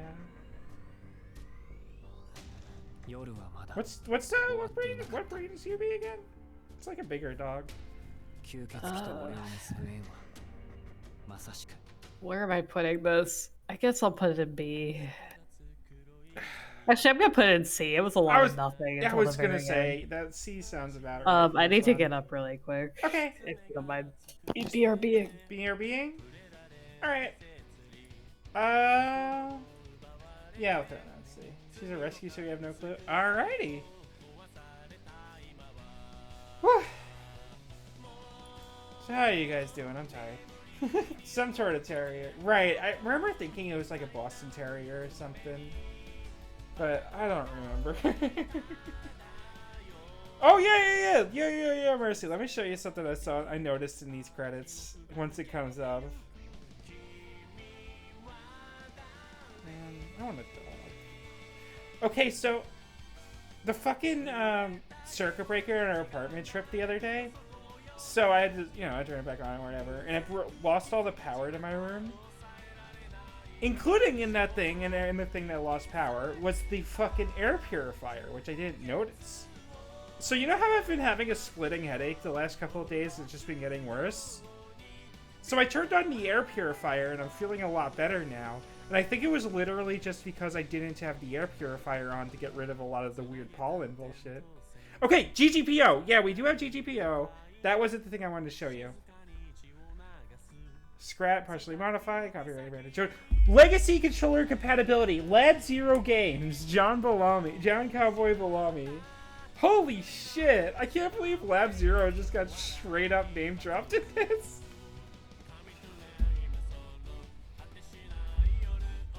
Like, that's crazy. And this is all the fucking code they've used, which I'll probably have to include in my fucking credits, I guess. Project Lumina. Right? Isn't that fucking crazy? Right? Like, I mean, it just said they were just credited for legacy controller support, so I imagine just someone at French Bread was just like, okay, let's just call them up and just see if they can help us out with that at all. Alright, when Kath gets back, we're gonna do Arcade. Woo!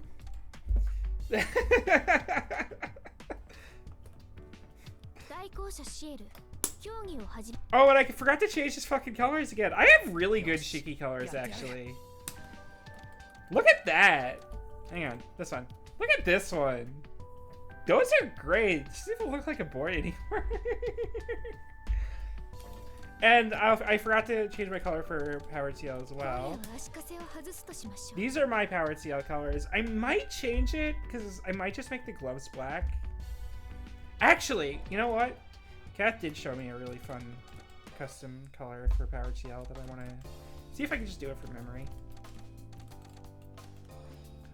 We can do custom color 2. Let's see. The base has got to be white.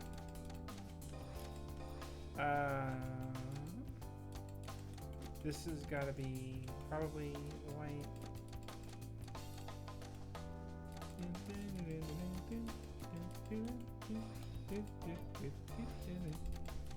Oops. Blue hairs? No, we want yellow. We want the blonde hair. She gets fortune. No, it's so good. Tsukihimi's really like Multiblood's really famous for just having really nice menu music. I need the blue skirts. There we go. I think we can go with golden eyes here. Yeah, and then white. There we go. I have recreated Phantasmoon from hit video game hit anime Carnival Phantasm. Which Mercy, when you go through all of the main 4 novels, or if anyone does that, we need to do something with Carnival Phantasm. Blue Danubi Waltz Out Wave? I don't even know what that is off the top of my head. There. Who are we playing next? We're playing Arcade next? Let's make a custom color for Arcade while we wait. Oh, I think this was my custom color for Arcade, because I just like the purple. Hang on, what do we got? We got red. Red's nice. That's a fun, like that lavender base. Welcome back. I have returned Okay, somehow more alright. drunk than before. Excellent. Perfect. This is what we want. I'm drinking water, don't worry. Yes. Yes. Yes, she has gloves. I was just gonna slap together an Arcade color for the next Arcade is so cute. she is. There's that CN Like, she hair. has like cool. I could Arcade's make a like Fuka. definitely like the Moe one. I feel like this is the last of my bottle of wine, by the way. Yeah. I'm All right. drinking an entire bottle tonight. Let's fucking go. It's probably fine. Oh wait. We have to give. Yeah. You could make a there we go. Fuka. You're correct. So for Powered CL, I did wind up recreating this. Yes, the Phantasmoon. Yes, but I do have to make her eyes red. Can you make a Fuka Persona 3 Arcade? I Like could Mercy try. said? Smile? I don't remember what she looks like off the top. She of my has head. teal hair and hold on. It's the. I don't remember what the fuck it's like Here. a black uniform. Yeah. Fuka Let's throw it up on stream. Persona 3.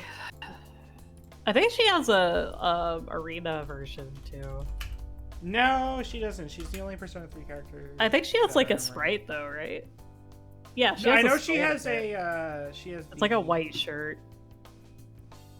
She has an NPC look, but yeah. She has she has her Persona 4 Arena look in the dancing game. So it's a white shirt and black tights and brown boots, it looks like. A white shirt. This one? It's like a long white shirt. Like the white cardigan thing? Not cardigan. What's the word for this thing? This No. one? No. Uh, It has her hairstyle is a braid. P3D. Oh, this. Yeah, it's hold on, I'm looking on stream, so it's a little bit delayed. I got you. Yeah. That's her casual outfit. Yeah, this is Okay. the P4 arena look for her. Would you prefer her casual outfit, Mercy? Let's Or get if you can started. make her school uniform. It's all This is black the with like a cyan. blue turtleneck, so The base has to be a white colored shirt, I guess. And then white skirt, I guess. yeah. There we go. You got the stockings. The What brown color are her Fuka eyes? look Are her like? eyes like teal? Her eyes are gray. Gray. There you go. And what color shoes? does They're she like have? brown, I think? Or black. They're either brown or black. No, they're brown, for sure. She gotta give her the page boots. There we go. There you All go. right, there we go. We have Fuka.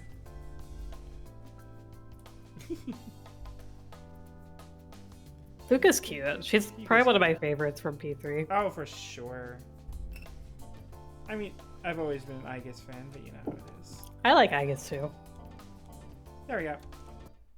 My favorite from 5 is Anne. Just throwing that out there. Smiles. And very good. Very good. My favorite. I from love that 5 she is just a lesbian, even in your romantic route with her.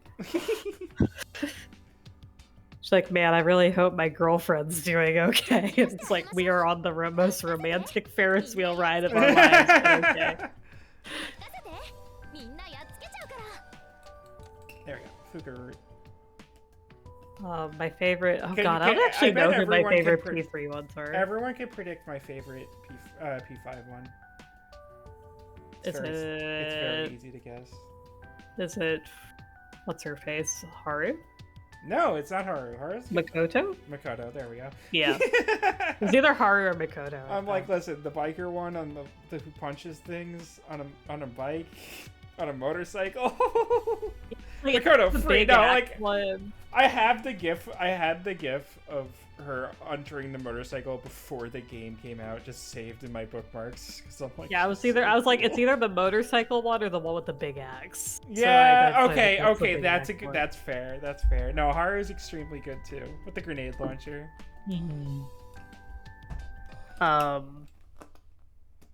Oh, we should pay attention because we have a story happening. 終始買いにも程がある Changing こんな sex. 極東の島 He 国の does that all the 大 time. 切 He's な選び gender fluid. yeah. よっぽど面白い条件でも見つけたのかしらま私には Team 関係ない Akechi. All right. All right. I see you, Nova. I see you. I never played Royal. Full disclosure, I didn't my either. thing with Persona is I buy one version and that's the version I'm playing. I'll be real. I played 5 and I'm like, I think I'm good. I enjoyed it, but I feel like if I have to spend I much played longer Persona here, 3 vanilla on PS2, and then I watched the answer on YouTube, and I was like, okay, I'm done. I never played Portable, yeah. which I know is like the best played version. Fez, But I'm like, which wait, answer is in portable only, right? Or is it in answer Fez? is Fez. Okay. Well, I played Fez and then watched the answer on YouTube because I didn't feel like doing it. I don't want to Honestly, check out Royal today. I liked 3 well enough. It was not my favorite. 3 is my favorite of the new ones. I will say I like Yeah, Persona okay. 2 is my absolute favorite. Okay, I need to play 2. I've been, yeah. But my favorite is 4. I just like the tone of 4. That's fair. I just don't like the homophobia. And I mean, they all have homophobia. yeah, but like 4 is like aggressively homophobic. See, you the know, thing is that Kanji's if my I- boy. I love Kanji. No, and Naoto. exactly.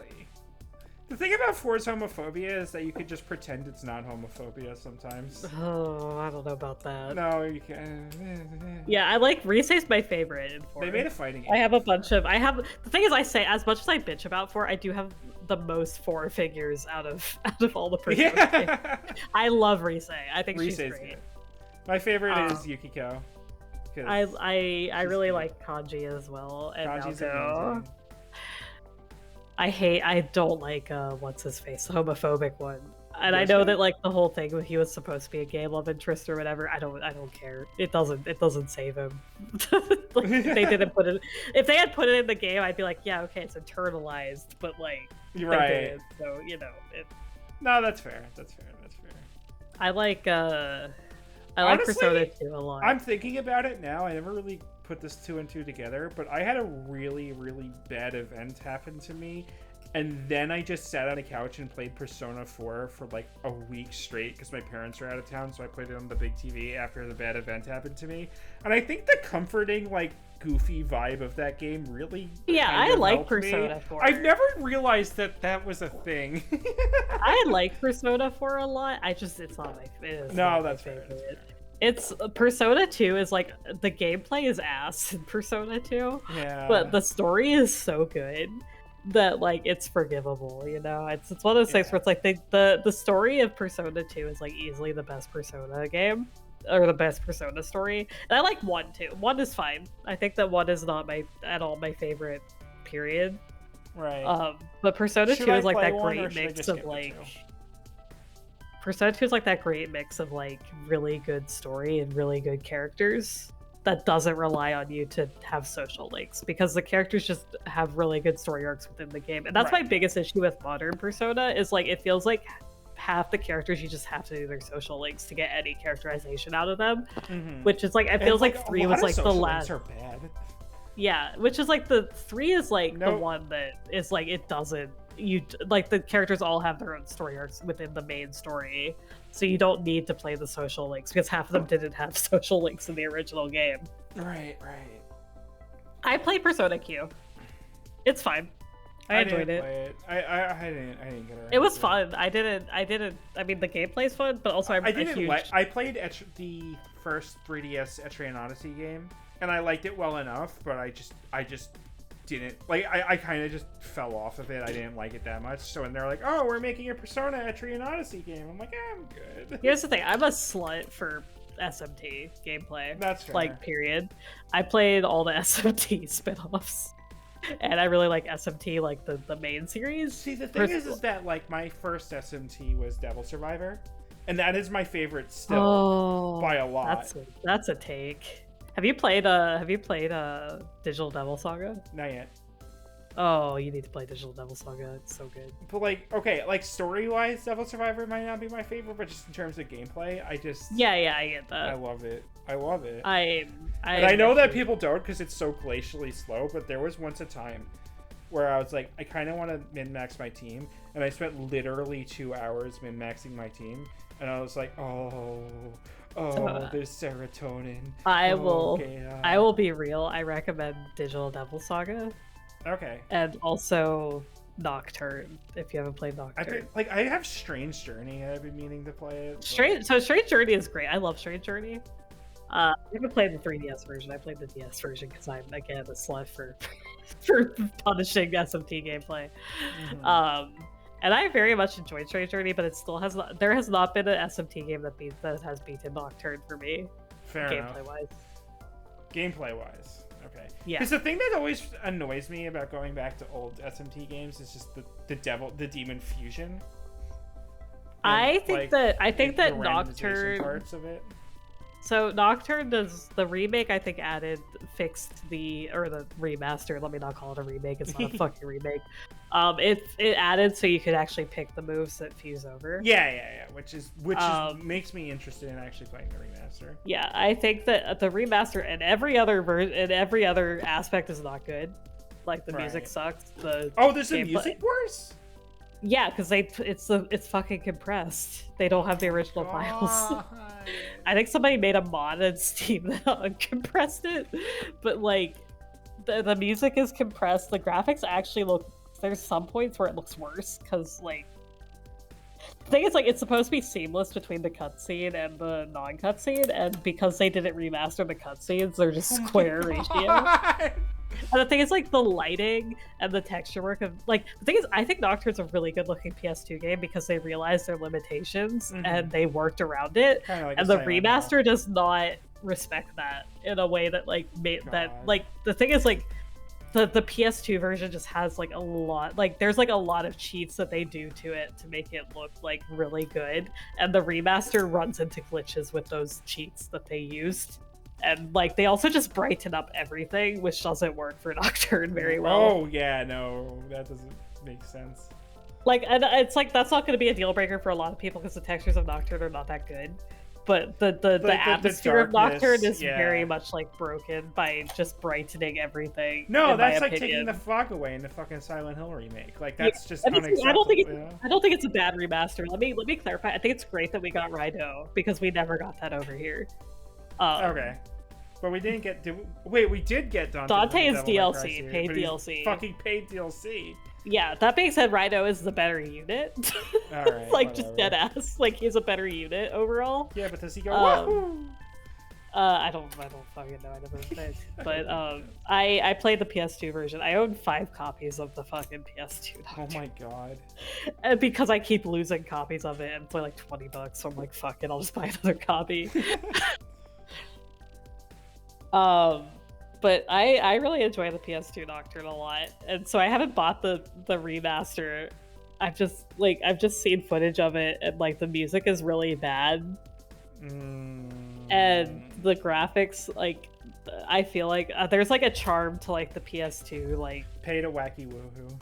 Yeah, there's just like a chart. Like the thing is, like, they definitely made the PS2 version knowing their limitations and their budget. Right. For sure. It's not like Final Fantasy where they just went all in on it and like it looks bad now. I think Nocturne still looks pretty good for PS2 Is it game. like what like SMT5 is on Switch? Where that game does have limitations and it kind of does run like shit, but it looks really good despite that. Like, you know. No, the thing is, the original PS2 Nocturne does not run like shit at all.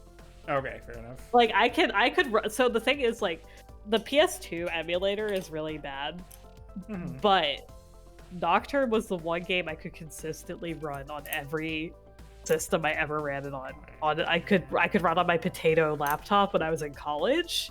I could run it on my like PC and it always looked the same. And the thing is, the way that they made it work is because the graphics themselves are not, like, the models and the graphics are not super like good, but the way that they handled the lighting and the cinematography was really clever. And because of that, like, the remaster does not really respect that in a way that it was designed to. That makes sense. Like, they were like, oh shit, we do not have the Final Fantasy budget, so we cannot make realistic textures, so we will bake in the lighting and like make the textures dark to make the scene look dark, if that makes sense.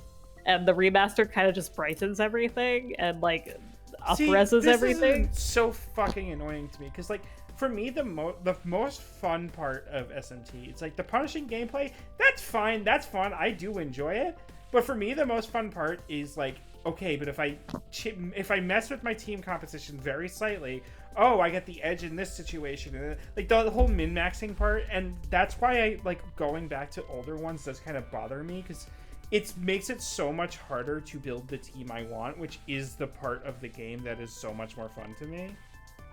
So I'm just like, it's I will say Nocturne.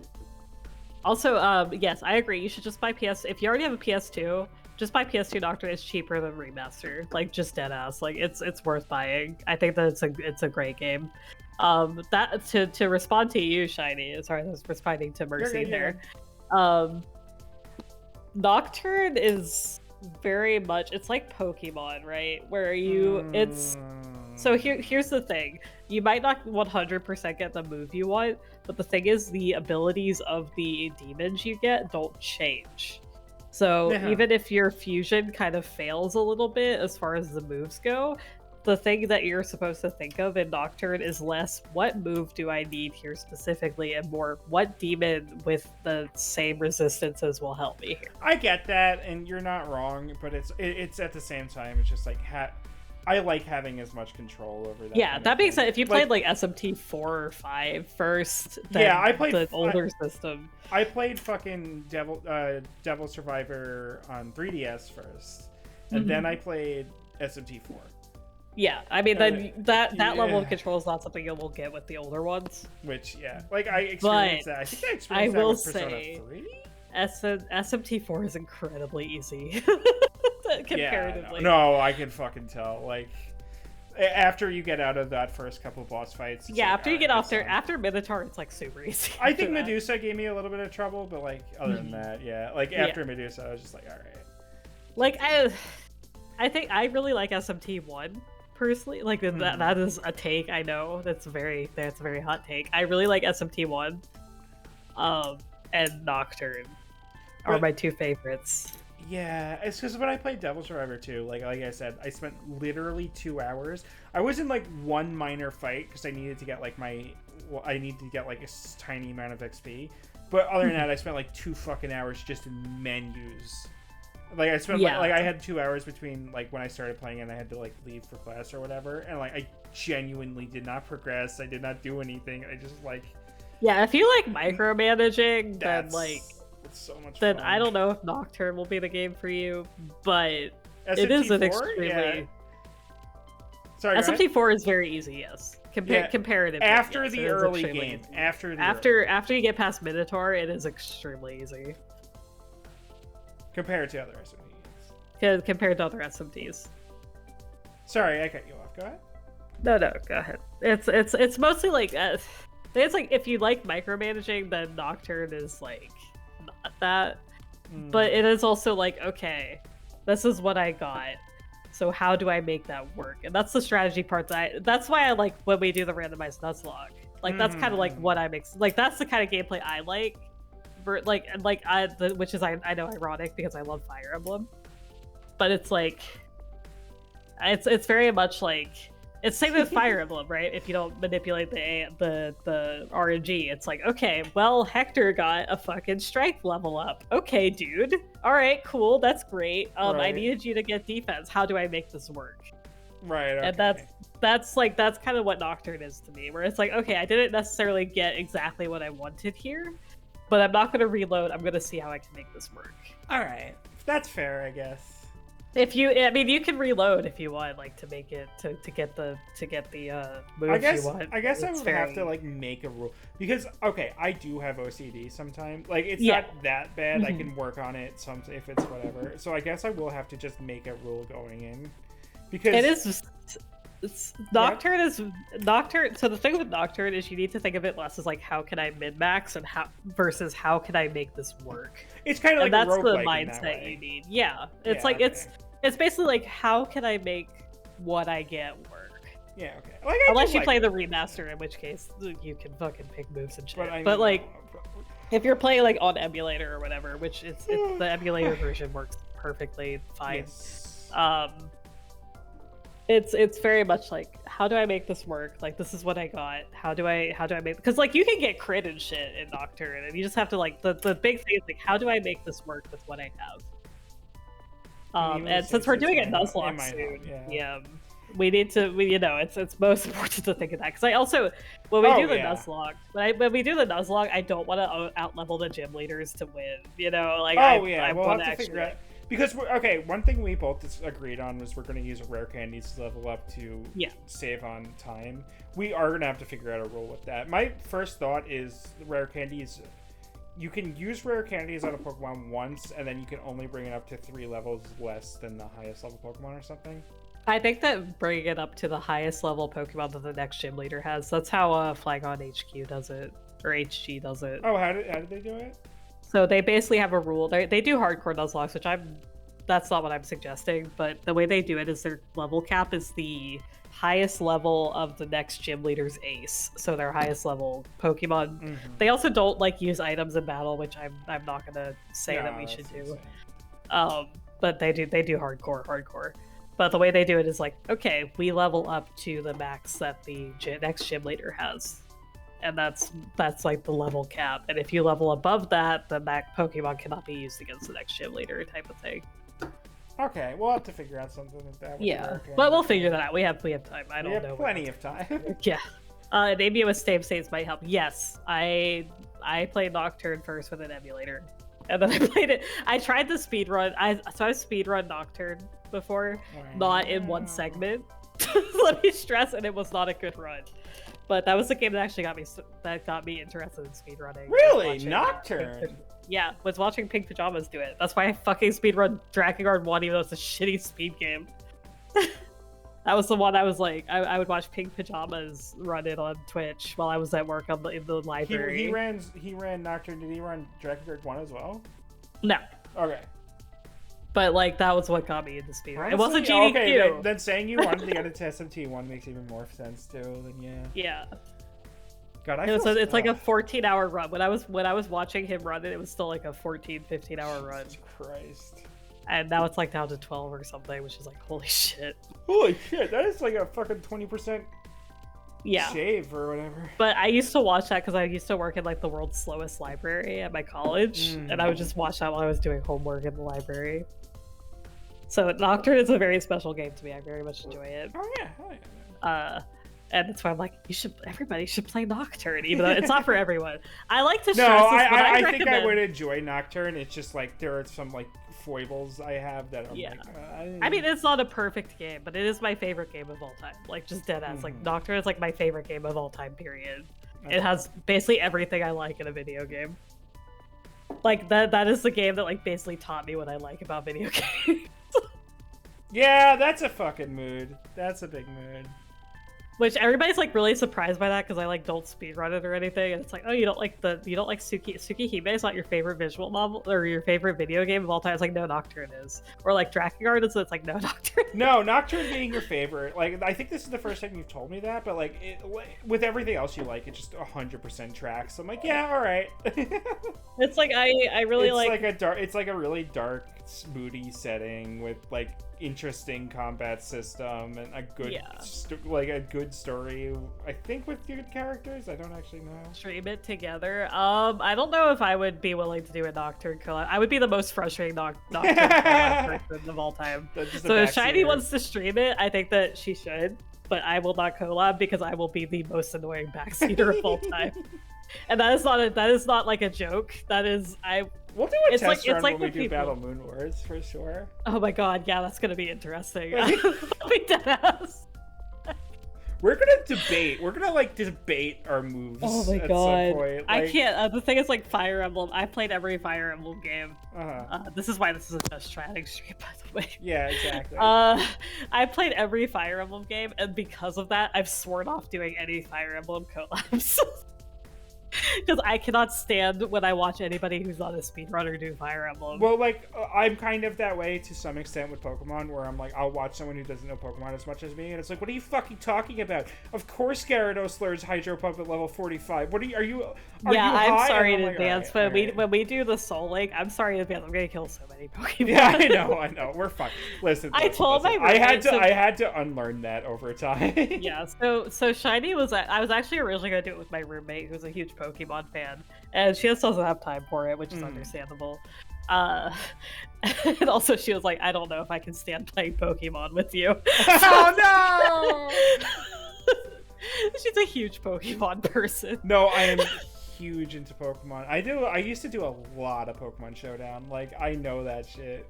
It's been a little while. I don't know it quite like the back of my hand like I used to, but like I was in there. So I used to play every Pokemon up until X and Y. And then after that, I never finished X and Y. And then after that, I bought the next 2 games. So I bought Omega Ruby or whatever the fuck. Yeah. And Sun. Yeah. Or Moon, sorry, because it has a ban in it. I never even touched them. Moon has an annoying early game, but it's really good. I know that they're both really good, but X and Y put me off of Pokemon so hard. That's so fair. That's so that fair. I just haven't had the patience to sit down and re-pick up Pokemon. And I know like the newer games are like really good. I've heard really good things about them. My brain has not been in Pokemon mood. No. First of all, the new games are really good, but like fucking Sword and Shield's my favorite Pokemon game, but at some point I have to admit to myself I'm being contrarian. Like, so pretty much the thing is, X and Y was like, I don't even think it was bad, I just got bored. No, in X and Y is fucking boring. You saw like Small Ant in that challenge where at Pokemon X and Y, but every enemy trainer Pokemon is level 100. Yeah. And he still won.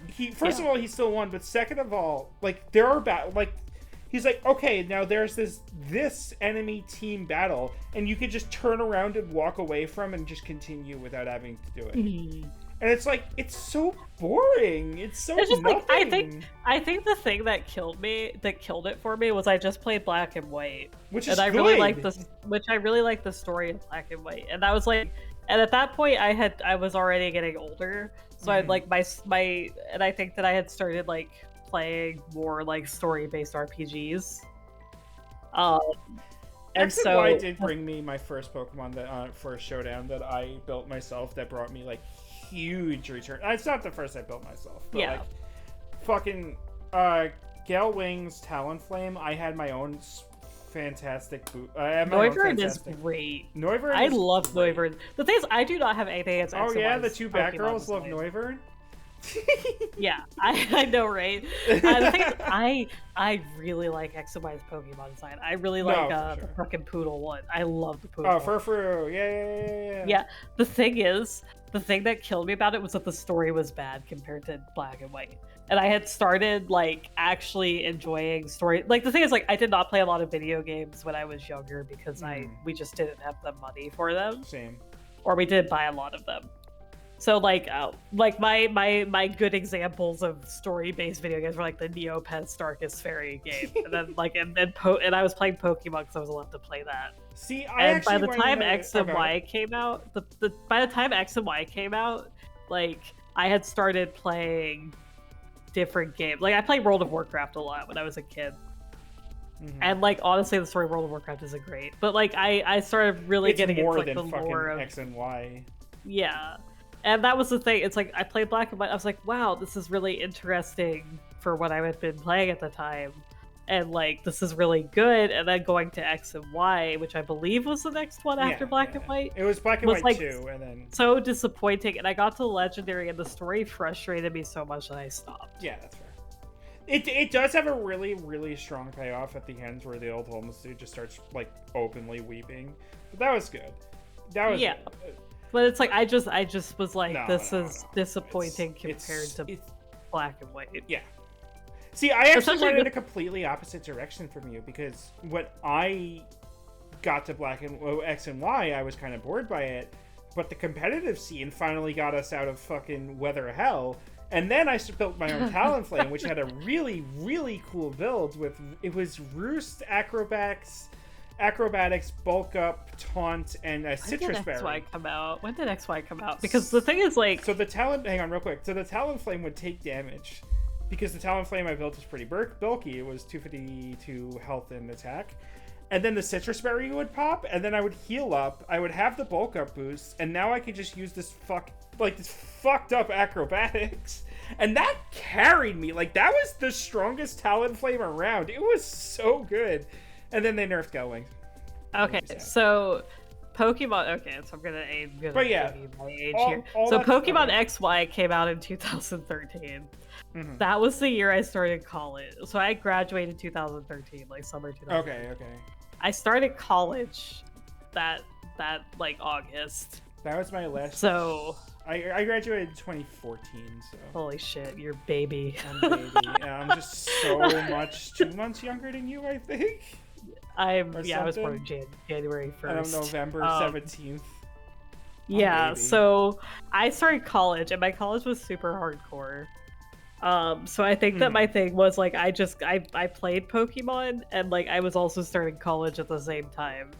So like the fact that the story did not interest me really made me just drop it. See, after that I was still in college during like Omega Ruby and Sapphire, so I just didn't have time to play it. Yeah. See, I had the other thing, because I would just be like, oh, I'm just sitting in my college class, let me just open Pokemon Showdown. And just get my college was super hardcore. To like a probably toxic degree. Alright. But and to the point where like I'm not gonna say that on stream because it would be super easy to figure out where I went. But I'll tell you afterwards. I went to a community college, but I was also working at the same time. Here, I'm just gonna message this to you actually, so you can know. I'm curious. But yeah, I was working a lot, and I went to a community college, and then I burned the fuck out because I had undiagnosed ADHD. Woohoo! And then I had to take like 2 years not going to college and lying to my parents and saying I was going to college, which doesn't make any sense. I just DM'd you how bad my college was. Which will give away where I went to college. I'm not going to say on stream. I actually saw that video. I saw that video. I know exactly which one you're fucking talking about. Holy shit.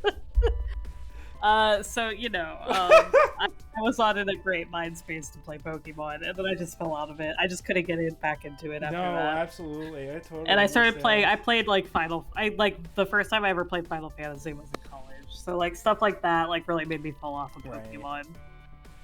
I've always been into Pokemon for its battle system. So like the fact that the story kind of just developed. Like Sun and Moon had a fine story. It was not black and white, but it was much better than X and Y. Yeah, that's what I heard. The thing is, like, I played Pokemon because that was the one video game I was like really allowed to play because like my parents because I lived in Japan when I was younger.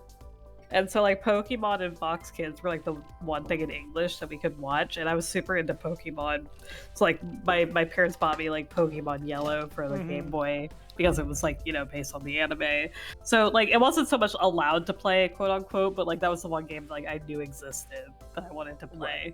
Well, like, that, I want to that stress, was, like, that my was parents were, like, religious, but, like, not to the point where it's, like, video games are bad. Like, we had games, but, like, Pokemon was, like, the one, like, non, like, oh, shovelware, my parents like, weren't bullshit really one. religious, but I still got the video games were a bad thing. Like, okay, so everyone in school is playing Call of Duty. Everyone's playing Call of Duty. I want to play Call of Duty. Call of Duty looks fun. Everyone's playing Call of Duty. You know what my mom says? No. Oh yeah, I wasn't allowed to play Call of Duty. No, specifically, no Call of Duty because it's disrespectful to the military. Which is extremely funny to me because like my family was a military family. That's Right? Everywhere. Like, The thing is, like, my dad played Gran Turismo, so, like, I would play Gran Turismo with my dad. Like, my dad Hell played yeah. video games. Like, that's the thing. Like, that's like I got into World of Warcraft. I begged my dad to get World of Warcraft because I saw the elf on the cover and I really liked fantasy. So like that's the reason we got into World of Warcraft is because my dad got into it, then I got into it. Like we both started it together when I was a kid. yeah, that sounds. So World of Warcraft was basically like the one game we played pretty much. For me, it was my just my kinda family Pokemon growing relationship up. is like okay TM for the most part, but Same. yeah. No, that's a fun memory though. Yeah. But yeah, Pokemon was like the one game where it was like, oh, Pokemon's coming out. I want that. And my parents would be like, yeah, okay, whenever we can get you Pokemon, it's fine. Yeah, that's He's like, basically what my okay. parents did too. Yeah. 'Cause they were And then when I started playing games that were Pokemon, I started getting more bored with Pokemon. Was kind of how it ended up going. Mhm. But I still have a song. My, I'm a huge my fan of parents like Pokemon. tried to get me to stop playing Pokemon because they're like, Mhm. "Aren't you growing out of that?"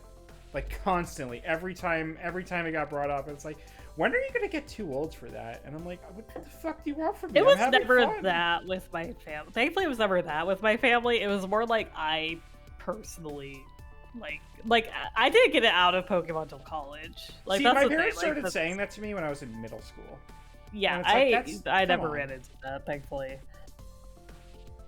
Like I said, my dad was super into video games. My entire family played World of Warcraft. No, for real. Like my mom and dad played World of Warcraft with me. So Oh, like yeah. this is like not No, you know. neither of my parents wanted to play video games. And then my mom got really into video games. So I was like, "Oh yeah, what's she playing?" And she's like, "I'm just playing Bejeweled on my iPad for hours at a time." And I'm like, Like, "All I right." think the thing with X and Y is like if it had come out like a year after I started college, I think I would have enjoyed it more. But the fact that it came out when Right when you immediately as I started. started college, and also I started like getting super busy, and then the story was disappointing, was really what put me off of it. And it's like entirely a timing thing because like the thing is like I don't think Pokemon is bad. Right? Like I do not think Pokemon's like a bad game series or anything like that. But like as it just pushes up glasses, as someone who has played harder video games with better stories. Oh god, I played I did a challenge run on my stream where I played through Sword and Shield, where I did monotype rock because you know, KP Yeah. rock VTuber, and I did monotype rock and I did stab moves only. I did it was a rogue run because you can only do stabs, and that was really hard. You know how many times I waited out? Yeah, I like, think I like did a twice. Nuzlocke You know what I before. mean? Like, I did a Nuzlocke on my own time, and I had a lot of fun with that. So like, it's like Pokemon's battle system is actually way deeper than like you think it is. it's But way like, way deeper than the game lets it be. It's got the Nier Yeah. Automata problem. yeah, and then you're just like, okay, this is actually like kind of hard, and it's like fun that way, but like that's not what the game is meant to be. So you know. Well, I mean, it's like- that's it's- why I got really into competitive. Like, I got really into competitive. Competitive's a lot of fun for me. Yeah, I never got into it. That's the thing. Like I played Pokemon on like like I lived in the middle of nowhere in Virginia, and because of that, like I didn't even have like good internet, so like it was very much like I never got to play those sorts of things. I had some people in class who got into competitive and then they kind of dropped out. I'm like, where do I go? And then I found Showdown. Actually, that's not true because I did play. I forget what it was called. There was a Pokemon client. 2 clients before Showdown I got into. Yeah, I think I know which one you're talking about. Because there's too. Pokemon 1. There was like this one client you had to download, but I was on Yeah, the I one know before exactly what you're that. talking about. I was God, on the I wish one I could before remember. that one. Fucking. That was what I played, and then, like, because I wanted to get into competitive so bad, but I could not wrap my brain around it, so I stopped. Like that was like the thing. It was like I was like a little too young when I started getting into it, and then I just didn't. Like that's the thing. Like it was very much like I was on like Gaia Online type of stuff, like doing like it was, yeah. But it's one of those things where it's like I kind of wonder where my life would be now if I had like stayed with Pokemon, you know, instead of going into SMT. Like I got into I got into SMT around the same time. When did Devil Survivor Overclocked come out? I have no idea. I got into SMT in college. That was... Like the thing is, like I wasn't allowed to play M-rated games, so a lot of like the M-rated games I played in college. Devil Survivor Overclocked is apparently rated T. Yeah, I didn't have a 3DS till like college. All right, fair enough. I had to save up my allowance money for a 3DS, and I was making like $5 a week. I got it for Christmas, but nice. Like I had a DS, and then I got the fucking allowance. I saved that because my parents were giving me like $5 a week for allowance, right? I never got an allowance. Yeah, I was like, yeah, no, totally, I get you. And then I save up for my 3DS, and my parents are like, "Why are you doing this? Don't you want to save up for something else? Don't you? Why are you buying a 3DS? Aren't you like getting too old for this?" And I'm like, "Shut the fuck up." Yeah, see, I wasn't allowed to have a job because I had to study. Like I had to focus on school. So like it was like very much like my parents would get me like the stuff I wanted for Christmas. So like I got a 3DS for Christmas. Like, and I'm saying I was very privileged. Like my family's middle. Shouty battle. I like to stress this. Like my family was like middle to upper middle class. So like I would get shit for Christmas. But Shouty battle. That was what it was called. It was called Shouty battle. Actually, I think is that the one I used? Maybe. I think that might have been the one I used. Yeah. But yeah, it was very much like I wanted a 3DS. So they're like, if you get good grades, you can get a 3DS for Christmas. So I was like, okay, cool. And I would get good grades, and then I would get a 3DS for Christmas, like with like a game. With the conclusions of the 4th generation, Shouty Battle has been superseded by other simulators such as Pokemon Showdown. Shouty Battle remains notable for the changes it affected in the Pokemon community. But yeah, I am. What? I just. Anyway, the moral of the story is. Sorry, no. Yeah, if you enjoyed using Shouty Battles or have questions or comments, please feel free to email Kathy and Bearsley at developers@PokemonLab.com and let them know. They appreciate hearing from you. After Pokemon, Kathy went on to litigate and win a landmark judgment for transgender equality rights. You can read about that at KathyJoff.com. Hell yeah. Hell yeah. Good for Kathy. God, I wonder what my life would have been like if I'd stayed with Pokemon. Of course, one of the people who made the fucking Pokemon simulator that is literally is the surprising thing I've ever. That's literally surprising thing I've ever.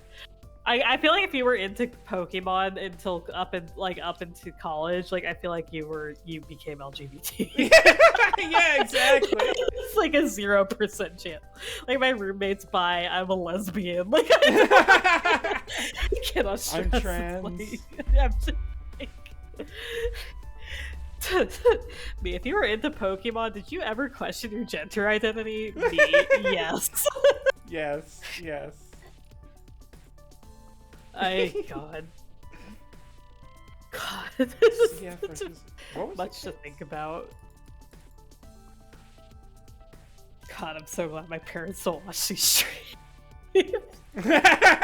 My little sister, my little high school sister, found my fucking Twitch. Oh no! Honestly, my brother and sister, if they found my streams, it would be like whatever. My parent, no, I do not want that. I don't think my parents know I'm a lesbian, but they haven't. Well, my mom knows, but she hasn't said anything. Yeah. They just are like, hey, if you like girls, it's fine. See, We'll still love you. And I'm like, hi. My parents always said to me growing up, I was like, if you like boys or if you want to be a girl, we'll still love you. And then I was like, okay, I'm a girl. And they're like, well. And I'm like, all right. All right, no, they're not being actively hateful, so I'll fucking tolerate it. Yeah, my little sister's bi. She told me she was bi, and I was like, hell yeah, that's the Pokemon. That's the Pokemon DNA. World of Warcraft DNA. My brother's straight, my brother's straight, but he stopped playing Pokemon.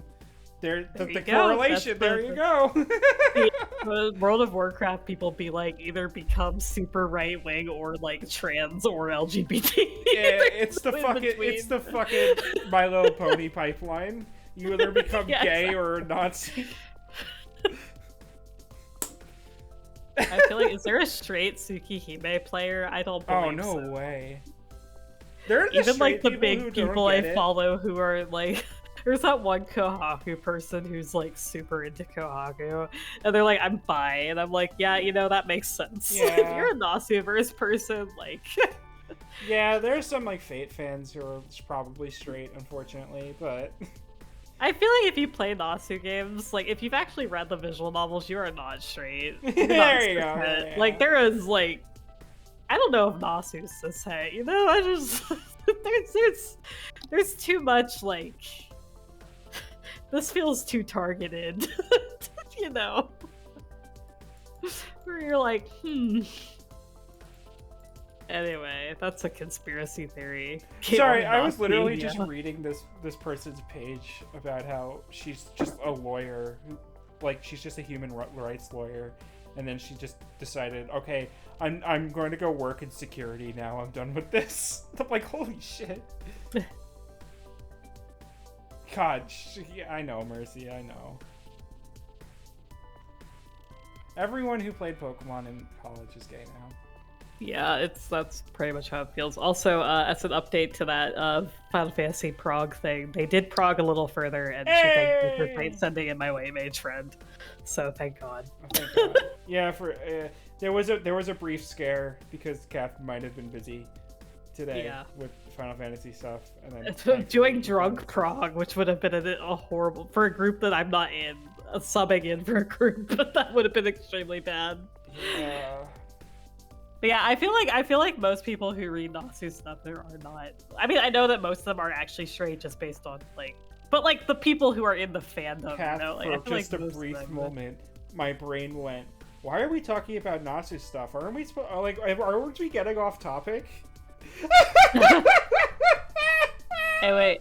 If you read Tsukihime, you're probably not straight. That's.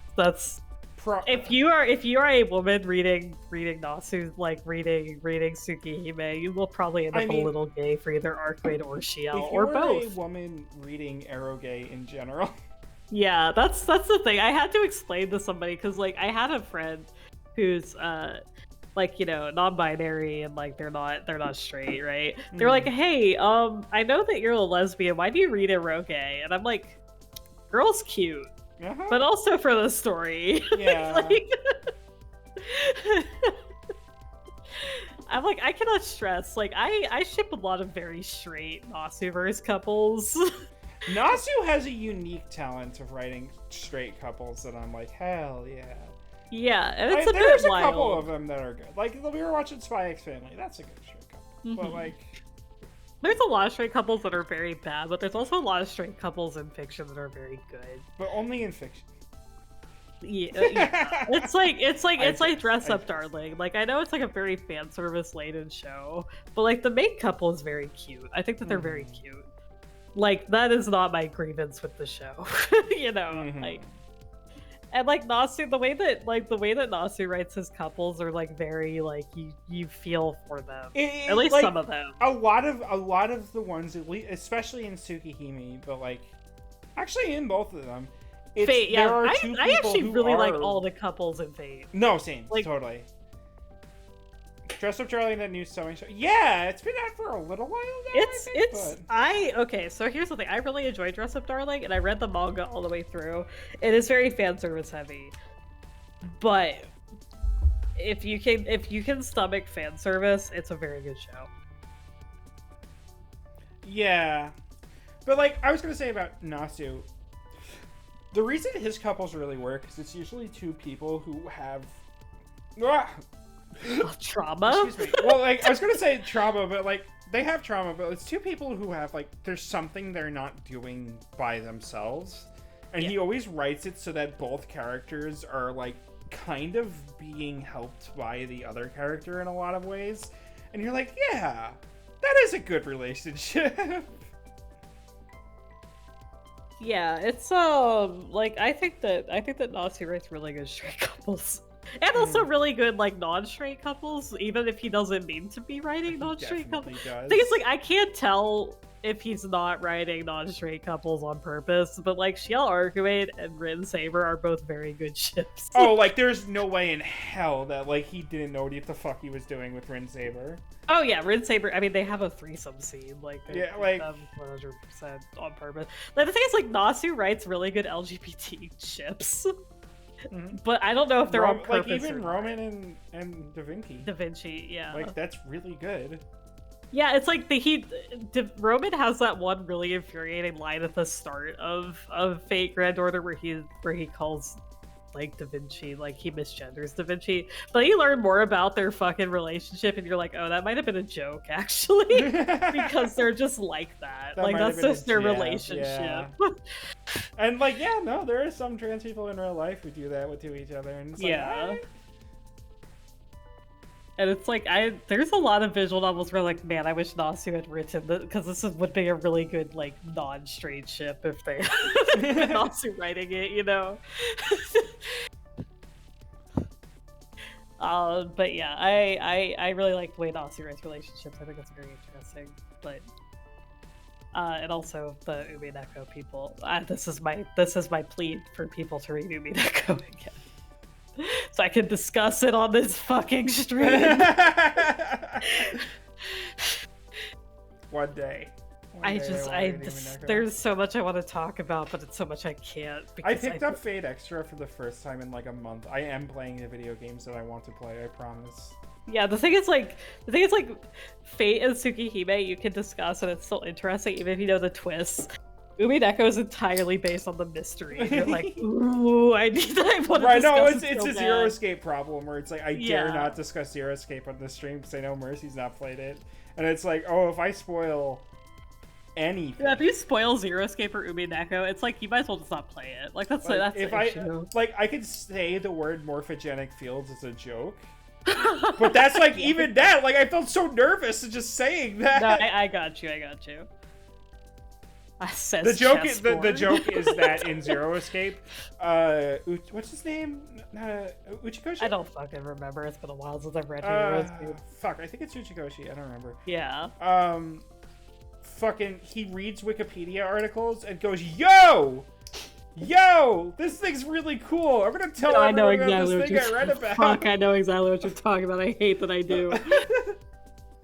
But yeah, Umineko is like one of those things where it's like I can't spoil this even jokingly.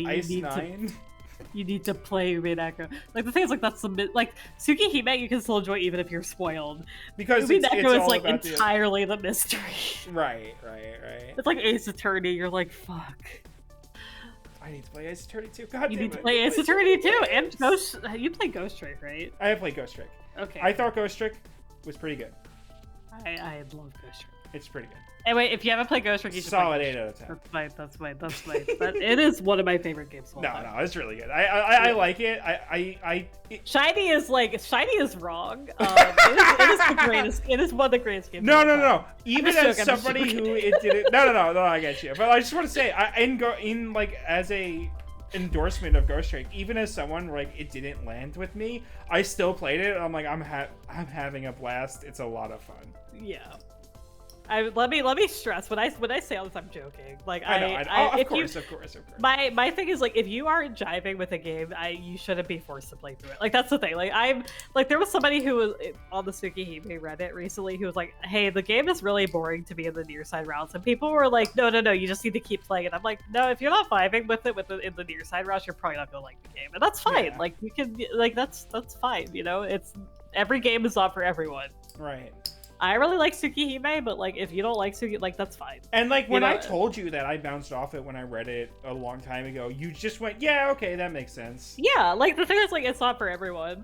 And like that's my thing. It's like Ghost Trick is not for everyone, Ace Attorney is not for everyone. Like visual novels are not for everyone. Like just dead ass. Like that's not it's not a genre for everyone. Yeah. Now like if you said Final Fantasy like 10, I would be like, go play it again. I watched the LP of it. Like I watched a playthrough of it. Oh my god, you need to play. Please play Final Fantasy 10. It's so good. See, the reason why I want to play 10 is my favorite Final Fantasy. I want to play 10, but not just because I want to play 10. It's because I want to play 10 and 10-2 back to back.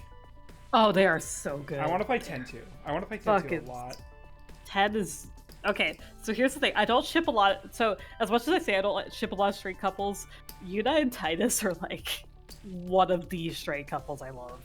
Honestly, it's just kind of like a bedtime horror. Tsukihime is kind of cool for that. Yeah, it's... I really like Tsukihime, obviously, but, Yuna and Titus in Final Fantasy X are, like, one of my straight ships. Yeah, no, they're good. Like, they're good. They're really good. Really good. And 10-2 is also... A lot of people hate 10-2. I really like 10-2. The thing is that 10-2 kind of hit upon a nerve amongst the gamers when it came out. Yeah, that's the thing with everyone whose opinion I respect says 10-2 is really good. I really enjoyed 10-2. Like, not... Like, the story, like, it kind of goes up and down. But there was I cried during it, but also... Pain. I don't really have any strong feelings about Pain. Really? But, yeah, I don't actually. But she's fine. Just from the outside, I'm just like, damn, that's a good character design. But the thing is, the gameplay of 10-2 is really fun, in my opinion. Like, it is an extremely fun battle system, and I feel like a lot of people get so caught up on like the hashtag girl power lesbian road trip thing that people don't appreciate it. No! Oh, that fucking sucks. I had that experience with Thousand Year Door. Yeah, I didn't play Final Fantasy. I didn't play Final Fantasy until I was in college. Yeah. So, like, Yeah, go ahead. Okay, so I was going to say, Thousand Year Door and Wind Waker, I had on my GameCube memory card that was like a third-party memory card, and then that memory card died, and I lost my... I was like 2/3 of the way through both of those games, so I lost my save for both of them at the same time, and I'm like, this... And Thousand Year Door is so fucking good! It's so good! I watched my college roommate play Thousand Year Door. I never played it myself, but I did enjoy it watching it. Right? Like... And, like, Wind Waker, too. Like, now, admittedly, with Wind Waker, I did lose my save right before the Triforce quests, which probably was a good thing. And then I played the remake on Wii U, which... I never played Wind Waker. I can't get into Zelda. Really? So here is my guilty thing. The only Zelda game I have ever finished and liked was Skyward Sword, and everyone hates Zelda. Wow, I like Skyward Sword. Don't worry. I very much enjoyed Skyward Sword. Here's the thing, I bought Breath of the Wild because I heard it was really good. I could not get past the prologue. I just couldn't get into it. And my sister 100%ed it. My high school sister 100%. Because I didn't do the Korok seeds, but I basically 100%. I did all the shrines. Yeah, I never finished another Zelda game. I only finished Skyward Sword. I can't believe you would do that, Mercy. Have you played it? What Zelda games have you played other than Breath of the Wild? I tried Ocarina of Time. I couldn't finish it. I tried Majora's Mask. I couldn't finish it. I tried Wind Waker. I couldn't fit. Okay, so here's the thing. I bought all of these games and my sister 100%ed them later. So they didn't go to waste. Like these weren't games that like went to waste. Like my sister would play them. I played Skyward Sword and I 100%ed it. I bought the special edition even and got that done. Skyward Sword. I tried Breath of the Wild. I couldn't get into it. Breath of the Wild is totally fair. I got into it, but that's just because I like. I got to the adult. I just like to do I got What's to the adult part of Ocarina, and then I got to the Kokiri Forest. Have you played any of the 2D ones? No. I think you should try at least one I of might. them. The thing is, like, I'm not into I don't that. want. Here's the deal. Do you want the only Zelda game I haven't finished? Because I beat all of them except for the NES ones. Sorry, no, I beat at the NES one. I did not beat Zelda 2. And I did not beat Link to the Past. I actually don't like Link to the Past. Everyone in the world says Link to the Past is the best one. I don't like it that much. Heard. I just couldn't get into Zelda. Like, No, I don't get like you. puzzles. I the same thing with Layton. I never got into Layton. Oh, interesting. My brain does not work that way. I'm You very do know much how to into be like cute, strategy grid-based games. Like the thing is, I grew up playing like RTS games, like Age of Mhm. Empires and Age of Mythology. I So my can't brain deal works with that way. RTS games. I just can't do it. I love them. I love like StarCraft. I love Warcraft 3. I didn't like Zelda except for Skyward Sword, That's fair. and that's Skyward Sword my thing. Is Also, good. I was Like, the oldest. To talk what chat's talking about, I was the oldest. I'm the oldest sibling. I am also so the like oldest sibling. I have 3 other siblings, I have 2 other siblings. and 2 of them are in like 2 of them are graduated from college, and 1 of them is still in high school. So I basically like pawned off my youngest sister is like a gamer TM. She is aggressively good at video games. Like she won an entire Hearthstone tournament against adults when she was in like middle school All or right, junior high. all right, Mercy. My favorite Zelda game. Here's my hot take of the night.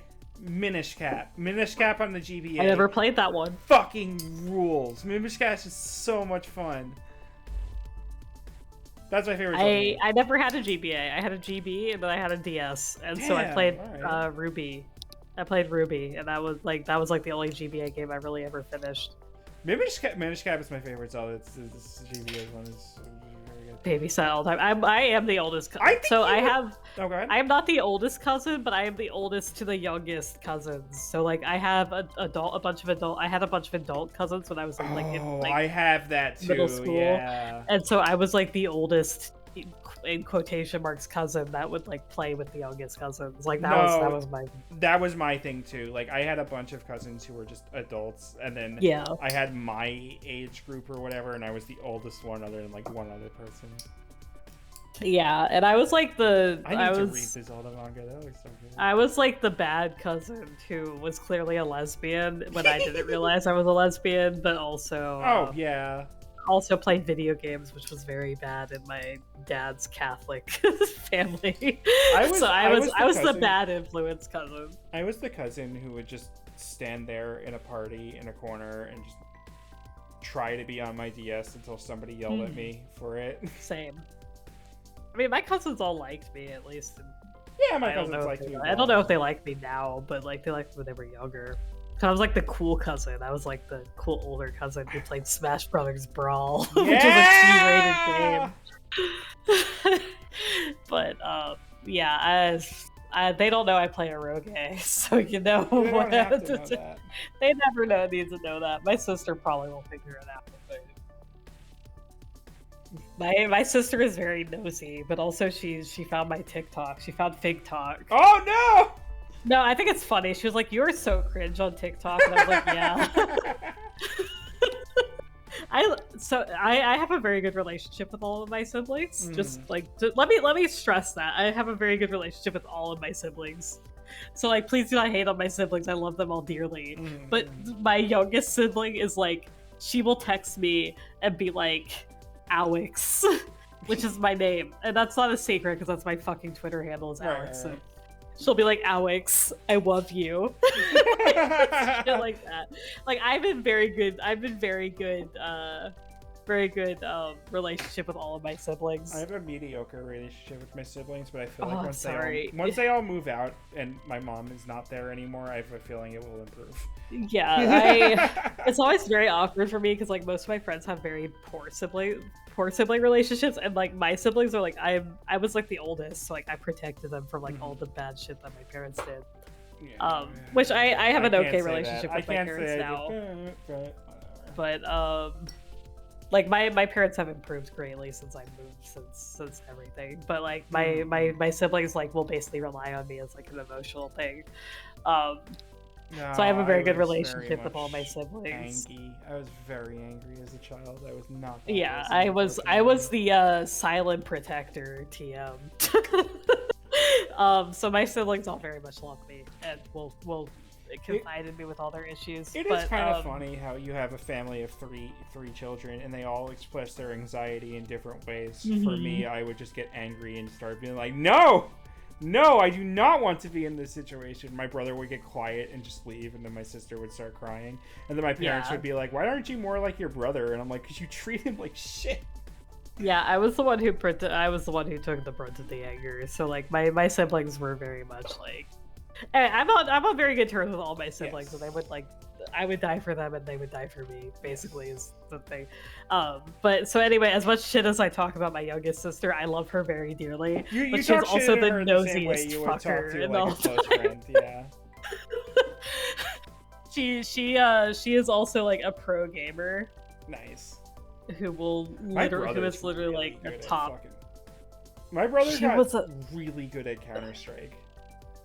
My sister's just good at all video games. Like her guild got like realm first, like server first, fucking on the mythic raids and shit. Like she's like a high parsing, like, and she like would win like Hearthstone tournaments against adults and like shit like that. But it's just like she's about to graduate high school, and so like she's been turning to me for a lot of advice, and she wants to live with me, and she wants to live with Pumpkin. And I'm like, you can't. No, you're too no. Pumpkin's too much. Pumpkin will literally eat you alive. Oh. But anyway, I have a really good relationship with her. But anyway, she's the one who 100% all the games I buy but never finish. Mm-hmm. Like I bought Xenoblade 2? Xenoblade Chronicles 2? Whatever the fuck the Wii U one was. Xenoblade 2, I think. Yeah, and she 100%. Oh, no, the Wii U one was X. Yeah, Xenoblade X. And she 100%ed that one. So basically, if I buy a game, it doesn't go to waste. My sister just 100%. So it's long. I'm very drunk. I just drank a whole bottle of wine. It is empty. I'm sorry. Basically, the moral of the story is she has played every game that I bought and never finished, and 100% it. She also See, that's a much better relationship with the siblings than my brother taking my copy of Brawl out, putting it fucking disc side down on like the horrible shelf to play Call of Duty on the Wii. Yeah, no, that's yeah. My sister's the youngest. Because my parents are like middle aged. My brother kept fucking doing that. He kept doing that, and my copy of Brawl scratched because of course it did.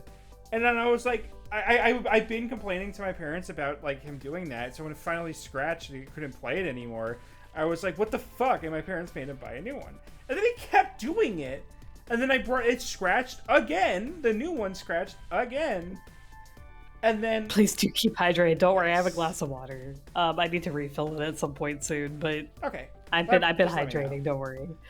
But like, my brother does it again, and my parents are like, well, there's no way he would have done it twice. He would have learned his lesson after the first time. Actually, we think it's your fault. And I'm like, bro, what? No, my parents know that I am not the person who tells them to do that. That's like the one nice thing. Like, I have a very complicated relationship with my parents that I go to therapy for, so it is what it is. But my siblings are like very much like, if they fuck up, like it's not my fault, It's I will stand up for them for all time, but also it's like, dude, if you fuck up, like I'm the only one who's gone to therapy, No, that's the same. I'm not the only one who's gone to therapy, but like. Yeah, I mean, my other younger sister has, but my brother and my youngest have not. Right. And you can tell, but like it's one of those things where it's like we figured it out. It's a shaky family dynamic, but like we haven't figured out nowadays. It's one of the. I'm not going to disown my parents. I love them and they love me, but like also it's complicated. But every time I have to visit home, I'm just like, oh, I don't want Yeah, it's one of those things where it's like I basically limit myself to like 3 days. I'm like, okay, no, I can't go over 3 days. No, I limit myself to 1. Like, yeah, just my straight grandparents up. love me unconditionally, which is great, and I'm very privileged to have that. But yeah, my dad is complicated. Yeah, I'm in a My weird dad is place the where I'm like- undiagnosed autism. Yeah, both both family. straight up, both my parents are, and both of my parents will look at the other one and go, "They have undiagnosed autism," and then I look at them and I'm like, "Yeah, No, they you both do." refuse to. They both refuse to acknowledge that they have autism and anxiety, and it's like, oh, this is where I got it from. My mom's like, yeah, I had anxiety so bad that I would break into hives when I was in college, but I'm fine now. And I'm like, you aren't fine, Mom, but okay. It's just it. Like my dad will go like, okay, my grandfather, when he was still alive and he was living with my aunt and uncle, it's like they keep just talking about him. They keep saying we think he might have autism, and then I go look at him and I go, also your daughter has autism, and my dad goes, this is true, and I'm like, okay, and we know that this is probably hereditary. He's like, I don't have autism. I'm like, all right, Yeah. all right. No, I can tell. All My right. dad is definitely like my dad and brother definitely like hardcore. Like I have it as well. Like let me stress, like this is not me calling them out. This is me figuring it out on my own. No, exactly. No, like it's just so frustrating when it's like my dad is like talking to me about how he's had executive dysfunction before, but he's not using those words. And then he's just like, what you have to do is you have to get really angry, and that will motivate yourself to do the thing anyway. And I'm like, no! Yeah, my mom is like my mom's where I got my anxiety, and then my dad's where I got my autism from. I got my autism from both like of I my can parents. fucking tell. Just straight up. Y'all might not want to say that, but I can tell. It's like, no, like literally, like because my dad was telling me about the anger thing. I'm like, listen, I know that works. I can't let that be me. And that is why I started going to therapy, because I'm like, I can't let that be the only way I can do things. Exactly. It's like, man, you guys need to go to, like, please. My dad did go to therapy, and now he has much less anger, but then he just doesn't do things anymore because he doesn't admit he has executive dysfunction. My dad doesn't believe in therapy, so I'm like, okay, Dad. My dad didn't. I love my dad dearly, but man. All right, you know what? I'm gonna draw a line at how much I talk about my parents. But like, yeah, it's like, it's bad. It's so bad. I love my entire family, but we have some issues, TM. Mm-hmm. Anyway, that's why I moved out. That's why I can't move back in with them. No, I love them dearly, but like honestly, for a while I didn't, and then I moved out, and we had a much better relationship. So you know, I love my parents. My cat gives me a reason to wake up in the morning, and that's kind of the way that's kind of the mental status I'm at right now. As much as Pumpkin is a bitch, she does give me a reason to actually have a routine. Yeah, you're doing your best by her, which is really cool of you. Yeah, she's my problem child, but you know, she is worthy. She's gotten a lot better than she was a couple months ago, which is great. It's almost as if she has anxiety. She has anxiety just like her mom does. So it's almost like that she has the PTSD. Yeah, that doesn't make her any less worthy of love. She is my sweet baby problematic war criminal. Yeah. She's actually been really good. She hasn't reacted to loud noises or anything in a very long time. She's like reacted, but she's like run away reacted instead of attacking reactive. Okay, so. Okay. Like I dropped a glass and she like would immediately run away instead of attacking me, which is a very good thing because that wasn't what she was doing before. So I think her anxiety medication is actually working really well for her. Oh yeah, she is taking that now. She's on a new medication now. Oh my god, of course. Yeah, I think that it's actually really working well for her. She just wants pets all the time. Aww. We still haven't integrated her back into like the same room as us because construction is still like on and off. Right. And it's a lot for a cat. It's a lot for me. Like, but so, you like, at least understand what is happening. Yeah, I don't like. I understand 100% why Pumpkin is stressed out by that. You know, it's like it's a lot of bad smells and it's a lot of bad noises, A and lot of it's just angry, really bad. like a lot of loud voices, probably. Yeah, exactly. And it's like I understand why Pumpkin's mad. It doesn't understand what's going on. Like I understand why she feels threatened, but like it's one of those things where it's like, just keep my roommate safe and be safe. It's Right. that's a whole other It's a thing. lot. Maybe that's why I empathize with Arcuade. She's just my cat. Yeah, no, like literally, she's just a cat girl. Like imagine Arcuade living in her apartments, and like the construction people are just making a big noise around her, and she's like, "What the hell is going on, Shiki? Why is it like this?" Like there was that fic I linked you that like her working a retail environment. That God, I need that to was- read that. It's very good. It's open in a new tab. Yeah. It's very much like, yes, this is actually 100% canon. This would be Arcuade working in retail. But yeah, anyway, I love my cat, I love my family. I love my siblings very deeply. I would die for them, TM. And anyway, that's the moral of the story. As we are on Arcuade's story. But yeah, also Pumpkin's probably waiting out, probably sleeping on her tower still. I don't actually know. I haven't heard her, which is a bit surprising. Probably. She is a cat girl in Remake. She has cat ears in Remake. She has multiple sprites with cat ears in Remake. She does have multiple sprites with cat ears in Remake.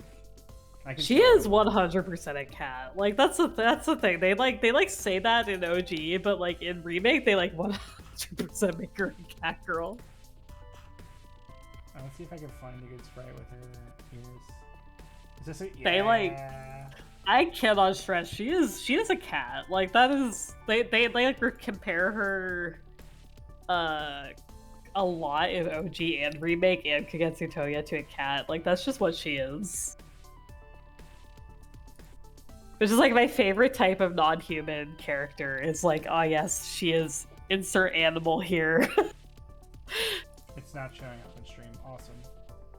Oh, I tried. I believe in you. You gotta upload it as an image in OBS. Yeah, that's what I'm gonna do. I just wanted to see if I can. Oh wait, yeah, I can just do that. I love that like Crimson Moon's like it's just like I want to be a bimbo cat girl. Yeah, no, that's literally what it is. Outro's shit couldn't be a bimbo cat girl, and that's why she's a failure. She's too much of a dog girl, TM. I love that they're like, Foe is a dog. Just a It's like, dog. It's like a that's squirrel kind of- dog. Here, I got some premium art pictures up in Chrome because I'm too lazy to do it in Discord. I really There we want go. like Here's some primate murder. Look, you can see. She has ears. She has like, it's more like fox ears, honestly, than like a cat. Just because it's more straight up. Yeah, they're like surprise cat ears. Girl who They're hasn't like played perked OG. up cat ears. Like look at her. Look at So her. here's my She's thing. so For the cute. Tsukihime crossover that's inevitably gonna happen in Fako, I want them to talk about Outrosh because Foe's there. Yeah. And I want her to be a dog girl. That is my only wish. There are more sprites with the ears, but like I've used this sprite before, and she's cute. I She like is so Arcade. cute. And she like the pose she's doing too. They did give her cat ears. Mercy. Yeah. They did give her. She is really cute. Arcuade is like the most adorable Tsukihime character. Arcuade is like maybe She's the really- most adorable Nasuverse character.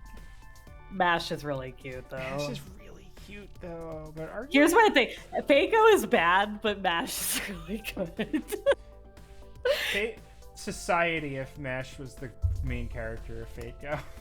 I love Mash, and I love Davinci, and I love Roman. Oh, God. The thing is, like, as much shit as I talk about Fako, I love Fako, you know? Yeah, no, It's- I know. It's just everything about Fate-Go I wish it is wasn't fun a except for gotcha. having I to know play that. I know Fate-Go. why it's a gotcha. They need to make money. I get it. I feel like it. I feel like Nasu really wanted Triple C to be the last Fate thing.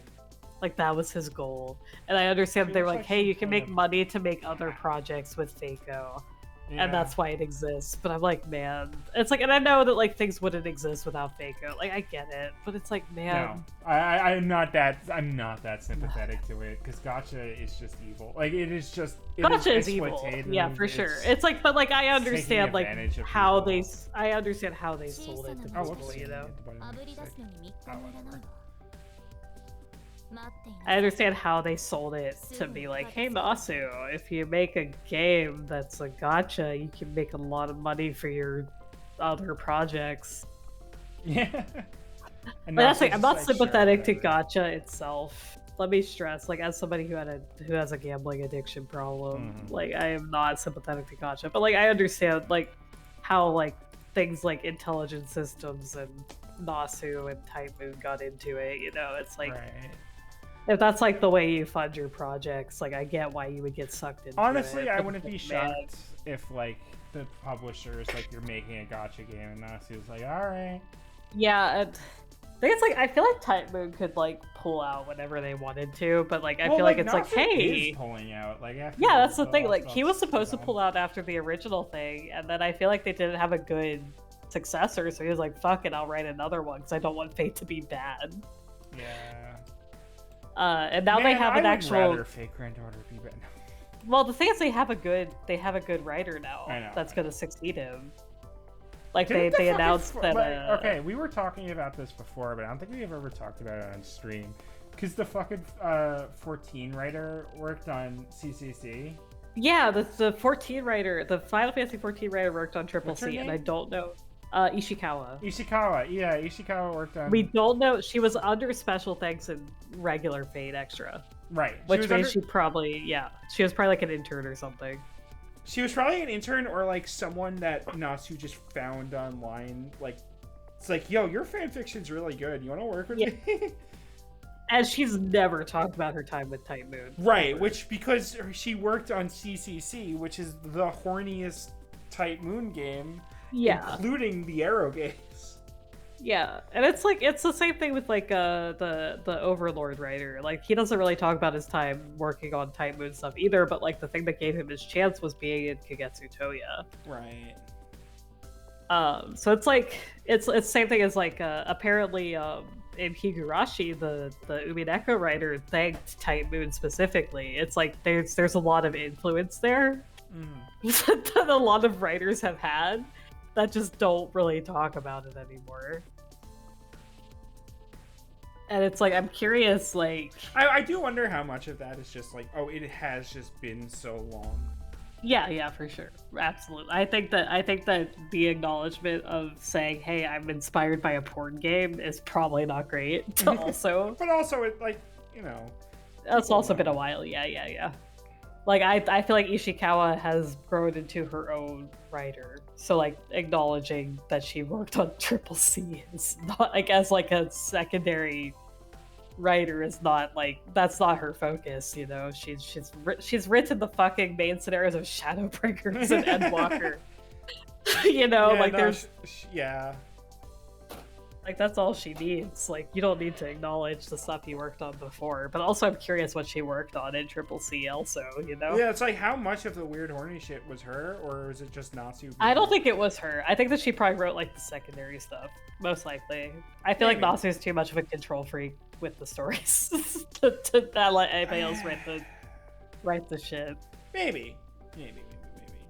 Yeah, at least for like especially with Triple C, which was supposed to be like the last Fate game. Yeah, you know what? You're right, and he kind of reminds me of Kojima in that way, where it's just like, Kojima kept trying to get out of Metal Gear, and then it's just like, ugh. Yeah, like I feel like in Grand Order, like he wrote the prologue, it was like, fuck it, I don't want any part of this, and then was like, wait a minute, actually, I need to finish this out. Like, because like the first couple chapters, he did it right. Like he wrote prologue. And that was it. And then he did I didn't even know he wrote prologue. Yeah, he wrote he wrote the prologue, I believe. I could be wrong. Please correct me if I'm wrong. If anybody in chat knows. But he wrote the beginning part and like kind of phoned it in because I think they were working on something else. I think they were working on something else at the time as well. Were they working at Mahoya? Mahoya was 2010, so no. That was like Fate Extra era. got you. God, that was so long ago. Oh my god. 2010. But I believe he like phoned it in because he was like, "Fuck, I don't want to work on Fate anymore."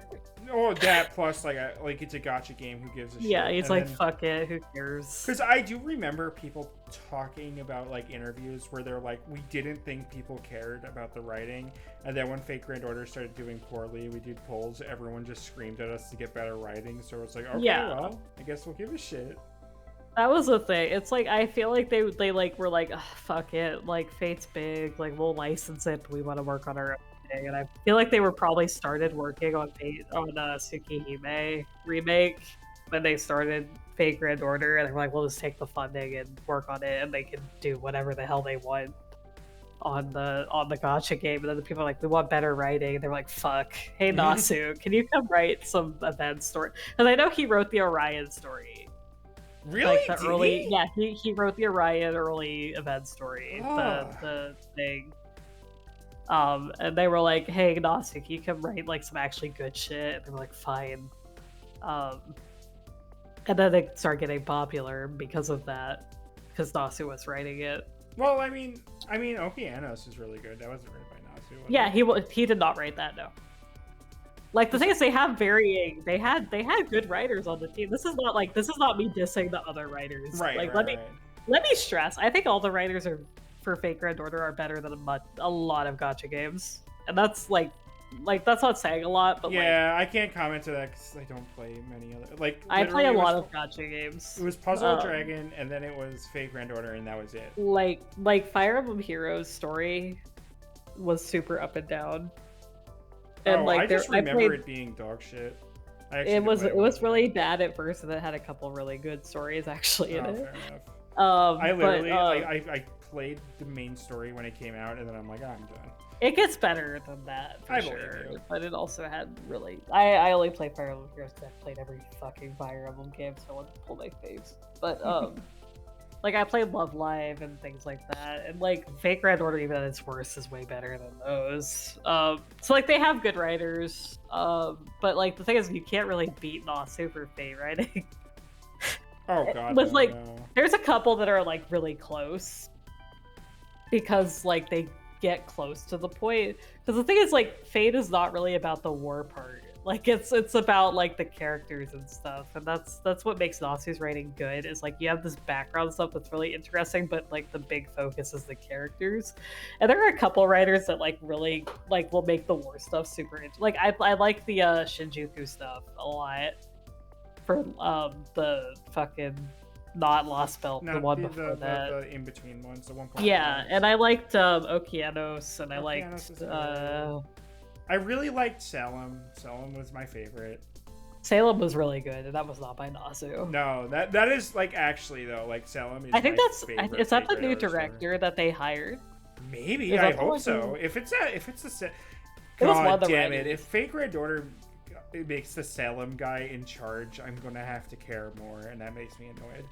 God, I don't remember who they hired. They hired a new guy. They hired one of the writers to be the new creative director for it, which means that Time Moon is officially pulling out after Lost Belt, God. which is fine. I think that they should make what they want to make. Honestly, for like sure. even if it's not like I think that they should like I know people are like, oh yeah, Mihoyo 2 or Tsukihime 2, and I'm like, no, they should make what they make want a to new IP. Yeah. after they finish Tsukihime. Like I just fuck it, make whatever. I was the hell talking they to someone want. and it's like, what do you want to? They asked me like, what do you want to see in a Fate like video game? And I'm like, I don't want to see a Fate video game anymore. I think if Nasu is like Nasu done with- wants to make a video game, he should make a new thing that would work with a video game. Like I think that Nasu is just super into modern like magic shit. Like that's the thing. I think he's like I want to make fantasy. Yeah. Yeah, urban fantasy. That's the word. I'm sorry, I'm drunk, but You're good.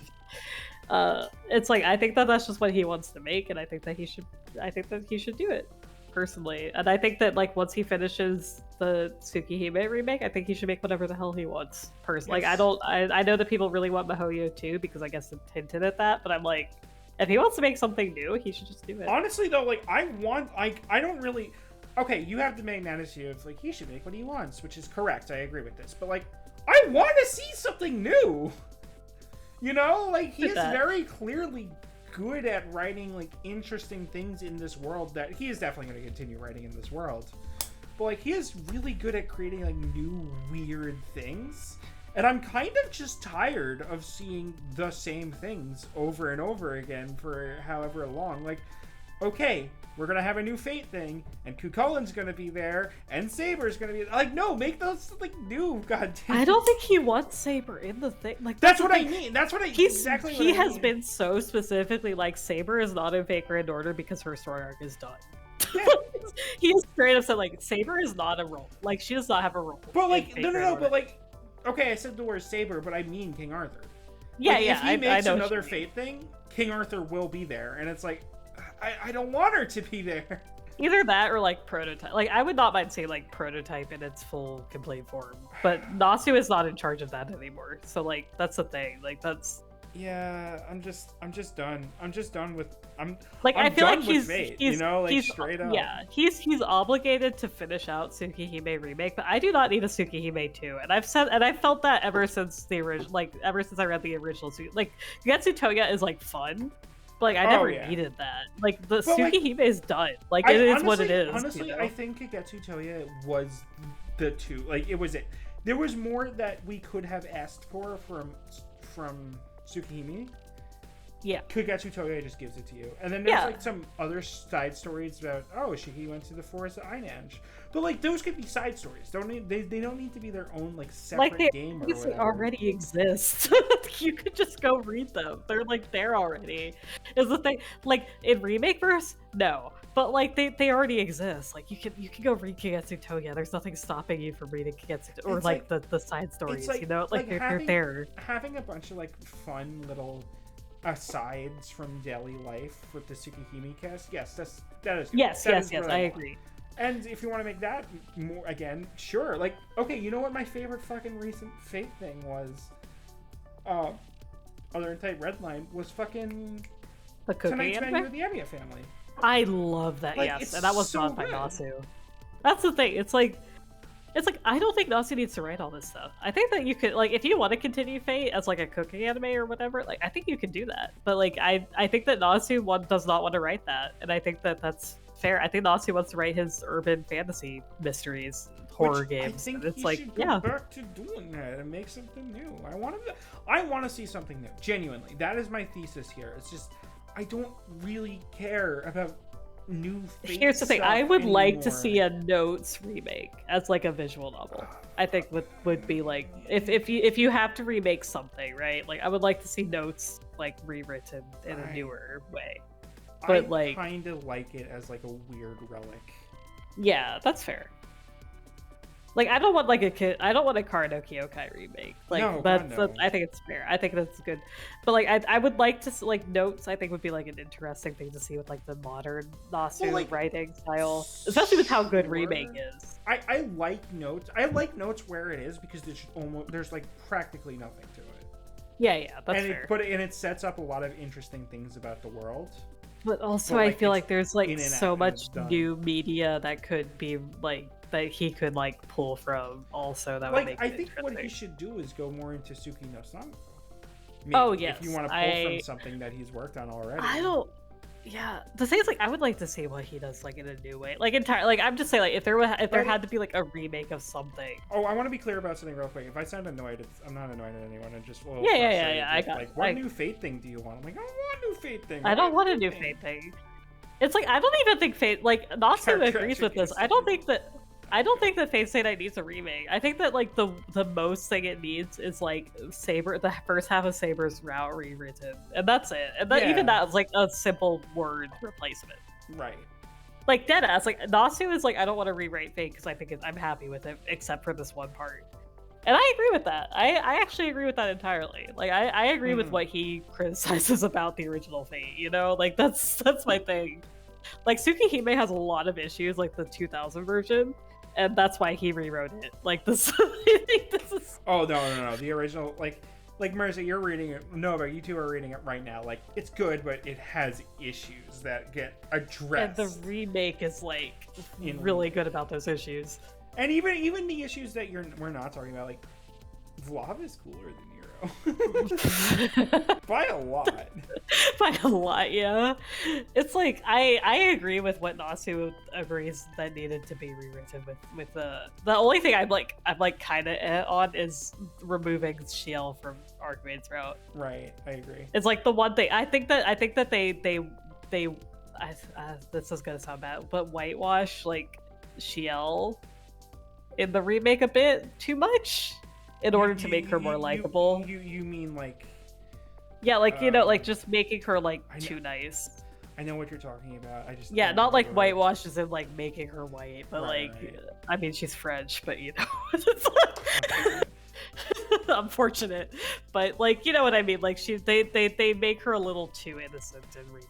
Which there is a word, but I don't remember what it is. Yeah, that's like my biggest issue with the remake is I feel like in making Arcuade more rounded, which I am 100% on board with, they made Shiel a little too flat. Which I don't like. The thing is like she should have been an Arcuade's route. That's the thing. That's the thing. With remake, no, I kind of yeah, exactly. Mercy, you get it. Yeah, it's a 2000 they made her more flat because of how much more they gave her in her route. They gave her a lot in her route. She is different. She is different. Yeah, I don't agree that she's more flat, but she is different. The thing is, like, they made Arcuade a villain in her route, but they didn't return the favor to Shiel, if that makes sense. Mm-hmm. So in that, they take away the antagonistic part of Shiel, if that makes sense. I'm trying to think of the best way to say it. Because, like, the thing is, like, Shiel in Arcuade's route is, like, very against Arcuade, but also is like, I don't hate her. Which is fair. Like, she doesn't hate Arcuade, but also she also is, like, really sus of Arcuade, which is fair. Mm-hmm. But by removing that and putting it all in Shiel's route, where Arcuade actually goes apeshit, it does make Shiel feel a little more like right versus like morally like ambiguous. Yeah, like I mean, I don't think Shiel's a bad person. This is not. Let me stress. Well, no. Shiel's a bad person, but also like very, I feel like it could be. And like with her memories of Arcuade, you'll be like, oh yeah. And it's like by removing her. Yeah, exactly. Shahir deserves a girlfriend who will just kill him. I mean, that's just shaky. That's just Arcuade and She-Hulk. That's it. That's them. But it's just like it's one of those things where it's like by not letting Shiel have complicated feelings about Arca being proven wrong, if that makes sense, in Arcuade's route, it just makes her feel right entirely in Shield's route. I don't necessarily agree with that because I do think that Arcuade is totally fine in Ciel's route. It's just until Shiki cuts her fucking head off for some reason. It's just like I don't know. The fact that she isn't like proven wrong in Arcuade's route just makes it feel kind of, you know, that's my issue with it. That's like the thing. It's like fair. I feel like by replacing Shiel in Arcuade's route, like it does dampen it a bit, because like the thing is like Shiel like shows up in Arcuade's route in remake, but like she already at that point has accepted that Arcuade is not necessarily a bad person because she just lets her sit outside the window and listen to Shiki and be fine with that and not do anything. But like it doesn't feel earned, you know, like it's like, oh yeah, I guess Shiel's just cool with Arcuade now. Honestly, in remake, it does really just feel like, oh, that weird senpai who shows up is just here now, and she's just talking. Yeah, because it's like she is the wise one, and where in original it felt less like she was the wise one, and more that just she has interiority, I guess. Yeah, but also she like has experience with Arcuade and explains like, hey, this bitch was a fucking like nuclear warhead for the fucking true ancestors and has done like some fucked up shit and also never talked, so I'm really sussy of her like suddenly having emotions.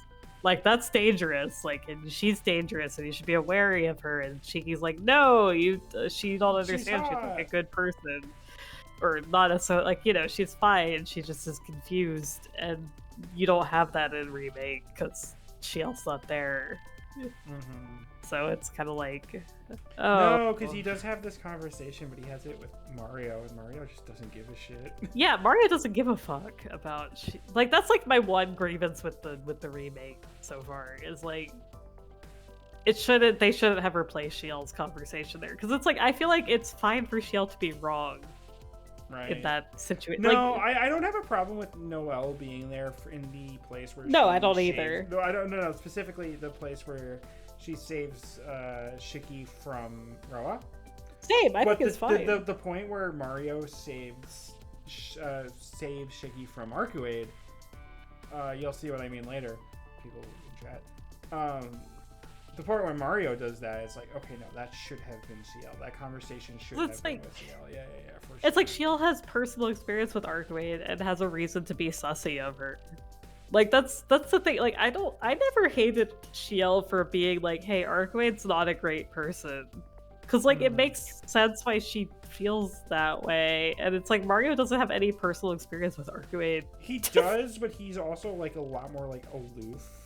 Yeah, like she didn't rip his heart out is what I'm saying. Like Ciel, it makes sense that she's like, yo, this true ancestor is dangerous and you should stay away from her, you know. But also Ciel is like blatantly, I don't hate Arcuade, TM. Like that's it, and it makes it a lot more of an interesting thing when Arcuade snaps because she goes after her in a way that is very like, hey, I'm not just fighting you for fun. I'm trying to fucking kill this unkillable person, and I will rip your heart out and rip you apart over and over again. It's scary. Like it's like this is Ciel is like, I don't hate Arcuade, but like in this situation, Arcuade genuinely wants Ciel dead, and that very much does affect their relationship in a way that's like, oh, this is fucked up, you know? Right. And by removing that, it just feels like, oh, well, Ciel doesn't have that moment of realizing that Arcuade isn't actually a bad person. And then when you get to it in her route, you're like, oh, she never had that in Arcuade's route, if that makes sense. Yeah, I get it. Yeah. It's like I think that for the most part the changes made to Ciel routes are very, very good. And also Arcuade's route. Yeah, I think like, that's as much as we rag on her, like Noelle is a great character. I really like Noelle, but it's like I feel like that removal of Ciel from Arcuade's route was a missed call. I think that was a bad call. And I get it. It's supposed to make Ciel way more likable because people don't like her for some reason because they're cowards and they don't want their dick smashed, which you know, cowards. But like, you take the gifts you're given. It's like I feel like Natsu really over was like, oh fuck, we need to make Ciel more likable. So he went way overboard. And I'm a little like I'm excited for the maid routes in remake, but also kind of scared for them because I'm kind of afraid that he's gonna go overboard on the other one too. But I don't know. I'm really afraid because like I don't think that he'll tone it down all that. No, I don't. Those maid routes are defined by the one character doing all sorts of shit. I'll be dead ass. Like based on Nearsight, I don't think it's gonna be toned down at all. No. And I think Ciel. I think that the maid routes are gonna be fine personally with because Ciel, you have the thing where it's like you can kind of like tone her down a little bit, and it's fine. And you know what? Something I haven't been saying is Ciel. She doesn't actually ever say that Arcuade's a bad person. Like when Shiki's like, "Hey, Arcuade's not a bad person," she goes, "I know, but she is dangerous." Which isn't wrong. Which is a change. You know, like that is a change because before she was like, "I don't care. Arcuade's dangerous. Whatever." Where in this one she just goes, "Oh, listen, I don't care if she's a good like yes, I know she's a good person, but you have to be aware of what she's capable of." Which, you know, it's fair because Arcuade does some fucked up shit. Like this is not me denying. Hates Arcuade. Like I don't think she does in remake at all, ever at any point. Yeah, it's just I feel like by removing that scene in Arcuade's route, it just really it kind of sucks a little because it's like you miss out on like, you know, Ciel being wrong. You know, it's like It's like, because like the thing is, she shows up later in Arcwade's route, and then it's like, oh yeah, I just let the true ancestor listen to you saying all this, and I didn't do anything about it. It's like, why? Because you don't know their relationship, and it's like a big thing where it's like, I don't hate Arcwade, but she's dangerous. And then when she shows up later in the room, it's like, oh yeah, I just let Arcwade listen to all this shit because I've accepted that you truly love her and she loves you. It's one of those things where it's like, by not changing Arcwade's route a lot, but not also taking out Shiel's role in it, it feels a little bit like that Shiel lost a bit of characterization, if that makes sense. Because like the thing is, Arcwade's route is like barely changed, so it's like, but also they changed it in like weird ways where they like took away like the whole like I'm thinking of mind controlling you shit out of Arcwade's route and put it entirely in Shiel's route, and you're like, what? Yeah, because she goes like, okay, Nova. Have fun, Nova. Have fun with the Gandalf. Yeah, no, like, because the thing with the mind control thing is like, it doesn't bother me as much now that I have reread the original a little bit. Yeah, I mean, Vlav is very different than Nero. Vlav is very different than Nero, but also like that is kind of a throwaway line. It is a throwaway line. Like that is one line of text, and then Shiki going, "What does she mean by that?" 'Cause Shiki is dumb. Yeah. And then that's it. But also, it's like it adds a little bit of like. It adds a little bit of flavor. Yeah, it's one of those things where it's like I feel like they could have added that to Arcwade's route a little bit more and like explored that in her own route. But like I get it, like they needed to add stuff to Shiel's route also. Yeah, I mean they've added plenty of shit. They add. Yeah, I mean, I mean it's just like I feel like the removal of one of her endings doesn't. I'm a bit bitter about that, TBH. Yeah. But it's really gonna depend on what they do in Farside. Because like if she has a role in Sachin's route, I think that it's gonna be fine. But compared to how Shiel's route got treated, I feel like Arcwade got the short end of the stick, is what I mean. Which she is supposed to be the normal route, which is kind of funny considering everything. But like she's supposed to be the normal route. Oh yeah. Mercy, Nova, if you're still here for a second. The Arcwade route, the route that you're reading first for book club, that's the normal route. That is very much the most normal route. But also I would really like to see like something that explores like more of it, especially if they're not going to remake Kagetsu Toya, where there is like more exploration of that, It's like, because Arcwade is the heroine, like, and I hate to say that, but like, like it's like Saber, right? Like you have the other two. I personally prefer Rin. I think you prefer Sakura, but it's like Saber and Arcwade are the quote unquote canon heroines, Right. And Arcwade kind of gets shafted in remake a little, Yeah. At least so far. Yeah, the Arcwade route's like normal. Yeah, the Arcwade route's just like a standard, but the normal route is standard. It's like a standard novel, it's just kind of normal. It is the normal route that you get in the visual novel. It's like I hate to say they're the canon ones, but like as far as the visual novel goes, like she is on the cover. She is on the cover. It is named after her. And also and also the good ending is the canon for Plus Disc and probably Kagetsu Toya.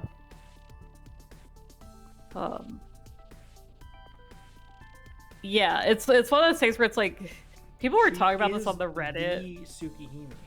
Yeah, people were talking about this on the Reddit, and it's like even if Arcwade is the quote unquote canon, like it doesn't matter. Ship him with whoever you want. Oh yeah.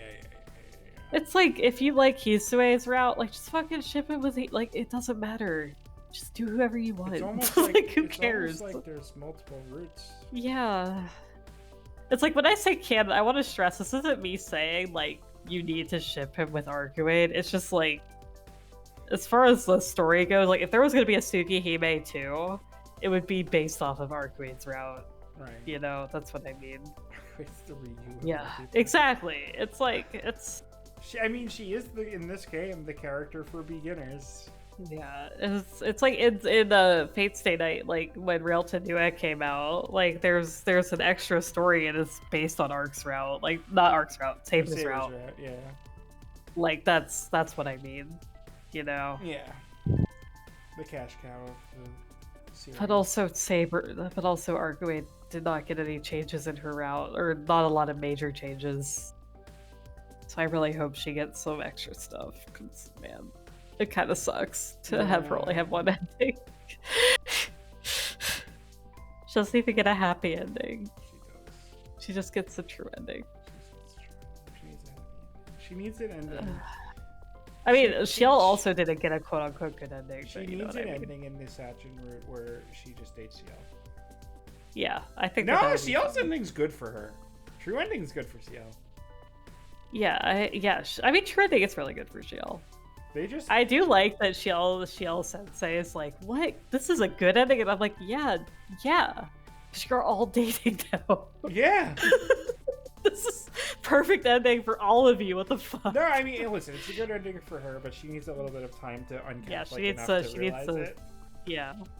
I mean, y'all are all immortal and just kind of chilling. But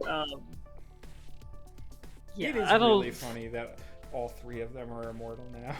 Yeah, it's extremely funny to me. They're all gonna live in Arguade's castle. It's fine. Yeah. The normal things. But yeah, because I feel like all the other girls are gonna get 2 endings. I feel like the maid endings are they're gonna have 4 endings in remake. Because it would not make sense for them to only have 3 endings this time. But Sachin's probably gonna have 2.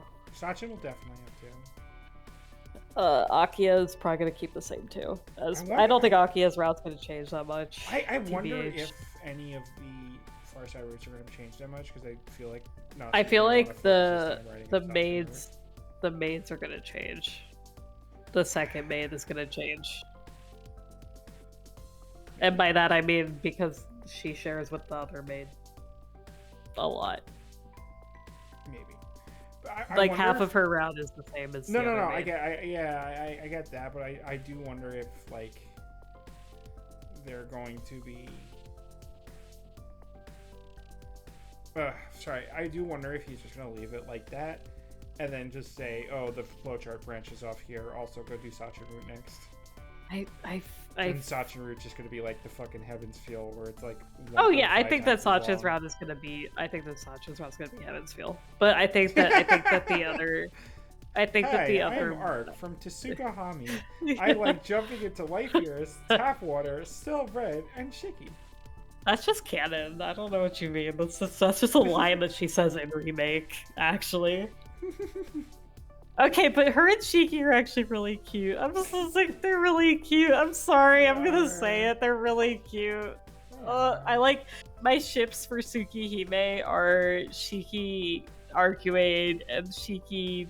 I like Shiki Shiel okay, but I like Shiel Arcuade more. And I like the maid, the maid and Shiny knows who I'm talking about, and Shiel. Or not Shiel, fuck, Shiki.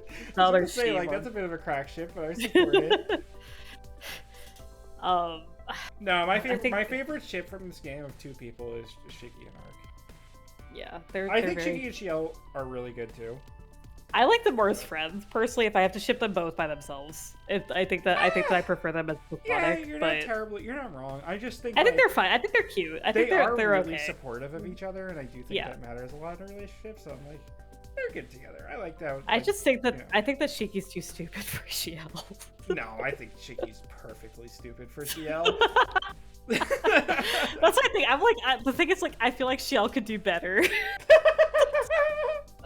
That's my thing with Shiel. I'm like, I don't mind them as a ship. Shiel is out of Shiki's league. It's literally, that's how it feels. Like, she's like, Arcuade is stupid, but also easy to please. Well, Arcuade Shiki is like that meme. Like Shiki is that. Like, you know? Shiki is that post. It's like I'm doing this for you, boo, and then he misses the shot. See, that's the thing though. Like, that's definitely something for Shiel. Because with Arcuate would get really hyped and be like, ah, yeah, and then Shiel would just be like, Shiel would just fucking laugh her ass off.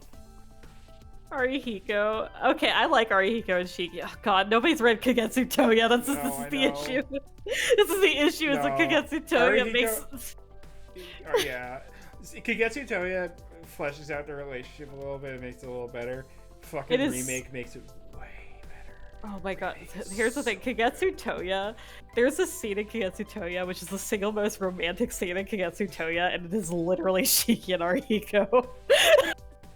And I wish that was a joke. It's the ramen scene, if you remember that. I know. I'm like, dude, this is more romantic than anything. This is a scene that makes me be like, oh yeah, Shiki's totally bi. In OG, it's like, he is, their relationship is not great, but Kagetsu Toya. Yeah, no, it's worse than I remember. Because I remember, I got like 3 conversations in, and I'm just like bugging Kath because I'm like, what the hell? Why is it so much worse? Okay, so here's the thing. That I will say, the relationship makes a lot more sense if you read Kagetsu Toya. No, I agree. And the way that he treats Arihiko makes a lot more sense once you've read the side story in Kagetsu Toya. But until then, the remake really fixes it up a lot. That you don't have to read Kagetsu Toya to understand why he's like that. It's literally like in remake, like because in original, it's like Arihiko walks up and it's like, oh, Arihiko, what do you want? And then it's like, in remake, it's like, Arihiko, what the fuck do you want, asshole? Yeah, it's a lot better. It's a lot more clear. And then remake, like Sachin like, walks up, and then they're like chatting as friends, and it's normal. And I'm like, god damn, this is way better.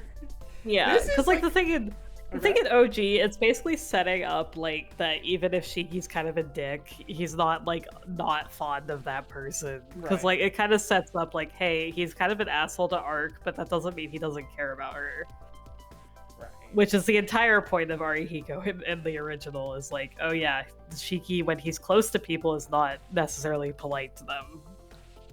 Which is relatable, and it's not, but it's like, I'm not. Yeah, that. it's not explained very well in original, for sure, until you read Kagetsu Toya, which definitely has. And I do wonder how much of that is a translation, lost in translation type. I don't think it is. I think that he is just an asshole to Arihiko. Like, just dead ass. Like, if you read Kagetsu Toya, there's a side story that explains the relationship a bit more, and it makes a lot more sense why it's like that. But it's not in the original game, and I think that's a definite shame. Because Arihiko is a lot more of an interesting character than you think he is in the original. I did it backwards. I did Fate Stay Night first, and then I did Tsukihime. Yeah. And going from Shiro's relationship with Issei to Shiki's relationship with Arihiko, I'm like, Issei and Shiro are fucking friends. Yeah. Like, they are so obviously friends with each other. And, like, yeah, like, obviously Shiro's a lot less of an asshole than Shiki is in general, but... Yeah. But, I mean, the thing with Shiki and Arihiko is that their friendship is, like, tied together by their understanding of death. And because of that, like, the way that Arihiko challenged Shiki, like, the thing is they're the only two that understand each other, like, just in the entire game. And that's not explained in the original Tsukihime until you've read Kagetsu Toya. Because, like, they're the only two characters that truly understand each other. I'm gonna put a really cute art sprite on the screen. Yeah. Like, the thing is, like, Arihiko also experienced death really close to him, and so did Shiki. Oh, she's so cute. I'm so mad that that's only in Shiel's route. But, it's like Arihiko's relationship in OG makes a lot more sense when you read Kagetsu Toya, basically. Like, Shiki's not really an asshole to Arihiko more than he is to Shiki, but you need to read Kagetsu Toya for that. And that's kind of a shame. personally, but I understand. Like, I know that Tsukihime had a lot of rush shit in it, you know. Like, Right. And it's a definitely, dojin like, game, like, yeah. you know. Yeah. Also, yeah. Also, Shiki's just kind of a dick to people. I remember because I remember not liking Arihiko when I read Tsukihime the first time, and then when I went back to it with remake, I was like, Arihiko's great. What the hell? Arihiko's a on lot about? more likable off the bat in remake. I think that, like, if I still had not read Kigetsu Toya, I would not like Arihiko as much. Mm-hmm. And then I read Kigetsu Toya, and I felt a lot more sympathy for Arihiko. No, I remember in Kigetsu Toya liking him a bit more, but like, Yeah, remember in when I OG, came he's kind off of an asshole. I was just like, these two people are not friends. Yeah, I mean, I also read it like when I was a lot older, also. So Yeah. Well, that's the other thing. I read it when I was fucking 14. yeah, I mean, it's one of those things where it's like, especially after you meet Arcuade and you see how Shiki treats Arcuade, you're like, oh, okay, this makes a bit more sense. Like, he doesn't hate Arcuade either, but like he's kind of a dick to it. He's a tsundere towards her. So, you know, it makes a bit more sense. That's basically what Arihiko's there for, is to set up the, like, oh, he cares about these people, but he is a bit of a tsundere towards them. Okay. Yes, the creature. La Creatura. She's so cute. He's really cute. Your fave could never be this cute murder machine. She's literally a cat. She's a cute murder machine. Anyway, that's the moral of the story, is the remake's really, really good, and I wish that it had a translation already. But also the Tsukihime's people are really zoom in on it. They are going so fast. I am so hopeful that Farside gets a fucking regular translation. Just dead ass. Especially since Mihoyo's getting one. You want to see Arcus a magical girl? Here we go. Hell yeah. I love my creature GF. Oh, she's so cute. I really want Farside to get a fucking real translation because I want to read Sachin's route. No. This is what I'm waiting for. I don't think the other Farside routes are going to change that much, so I'm like, okay, I'm just here for Sachin's route, thanks. If they change Hisue's route, I'm gonna be really mad. No, I my am really favorite. excited for Farsighted Remake just because of how much more visually interesting Remake is, and like I agree. The audio-visual experience of that game is. I am ready to cry at Akia's route. I'll be dead ass. Yeah, like it didn't do much for me in OG, but also there were a couple moments that actually made me cry in Akia's route. Even though it's a fucking, it is, Mercy, real quick, how far are you?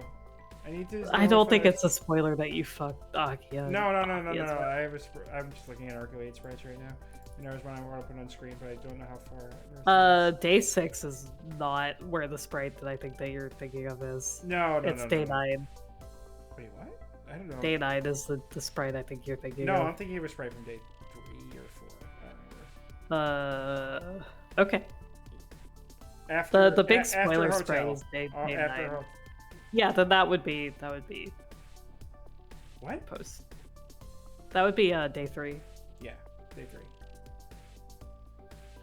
You know what I'm talking about now that I say After Hotel, right? You're Day 4. Cool. Is it the yeah. Is it the bandaged one? Yeah. Yeah.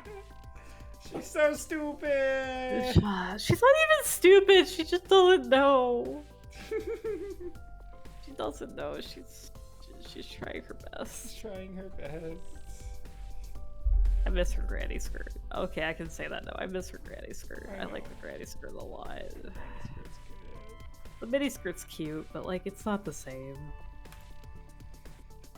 I know With the granny skirt. I know why they changed. Like, everybody else has a really long skirt in remakes, so like I get it, but. And like there are certain poses that she looks. Yeah, there are a lot of action scenes that it would not work with the granny skirt, but man, it's such a good look. She's cute either way, though. I'll say it. She's really cute either way. I don't have the image on hand of her being feral. Yeah, that's a Day 9 sprite. So that's not a sprite. That's a CG. Oh. If that's wait. what you were talking about, that's a CG. That's also Day 9. Both of them are Day 9. The ones I'm thinking of. So. Oh, I know which one you're thinking of now. Yeah. No, I was thinking of the one that I took a screenshot of, and I'm like, oh, this is Sexy. Nasu saying, here, Cath, you could have one. Yeah, just yeah, for I you." know which one you're saying. I know which one you're talking about. I'm being called out. Is what's happening here. But yeah, I think Arcwade's for the better in remake also. As much as I bitch. I'm trying to think, like, Arcade is MASH. She was really cute in the fake stuff in Nazi. Saber? Saber is, but Saber's really cute Saber in Hollow Ataraxia. She is. And she's really cute in the cooking anime, and she was my avatar for a while because she was really cute. Mash is really cute.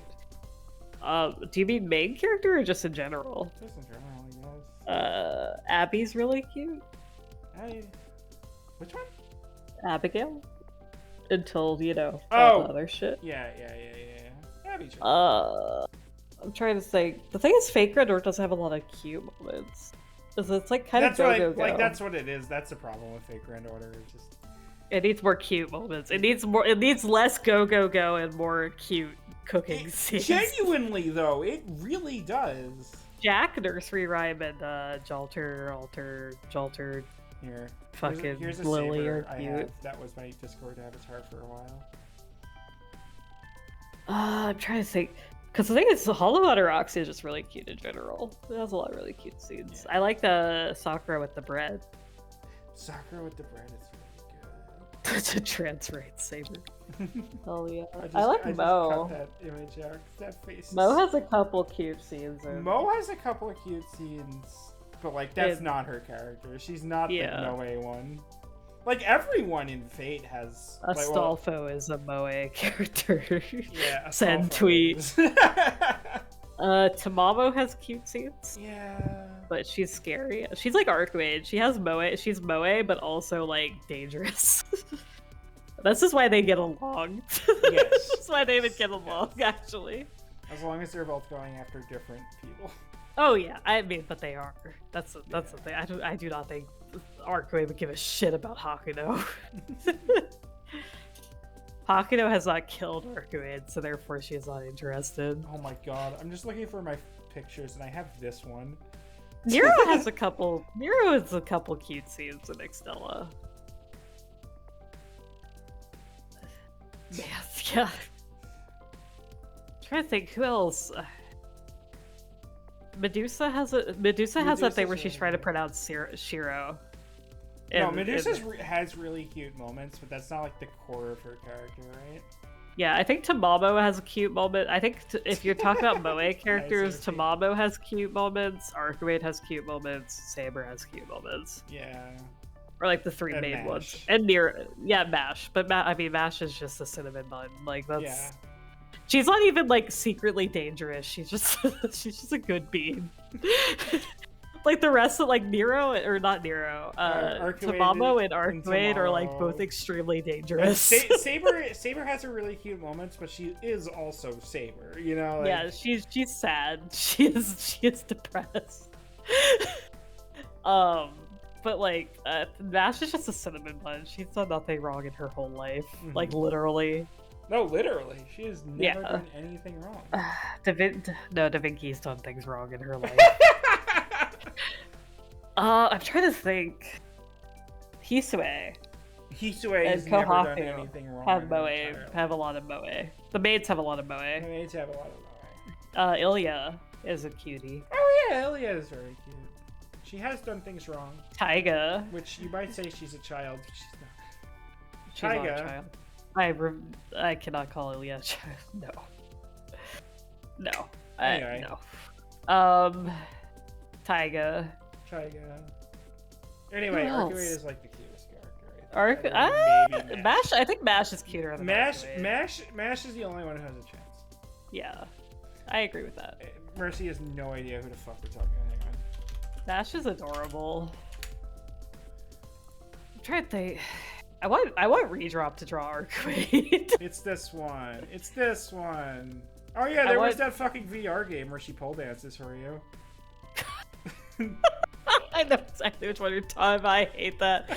God, she's so cute. I love Mash.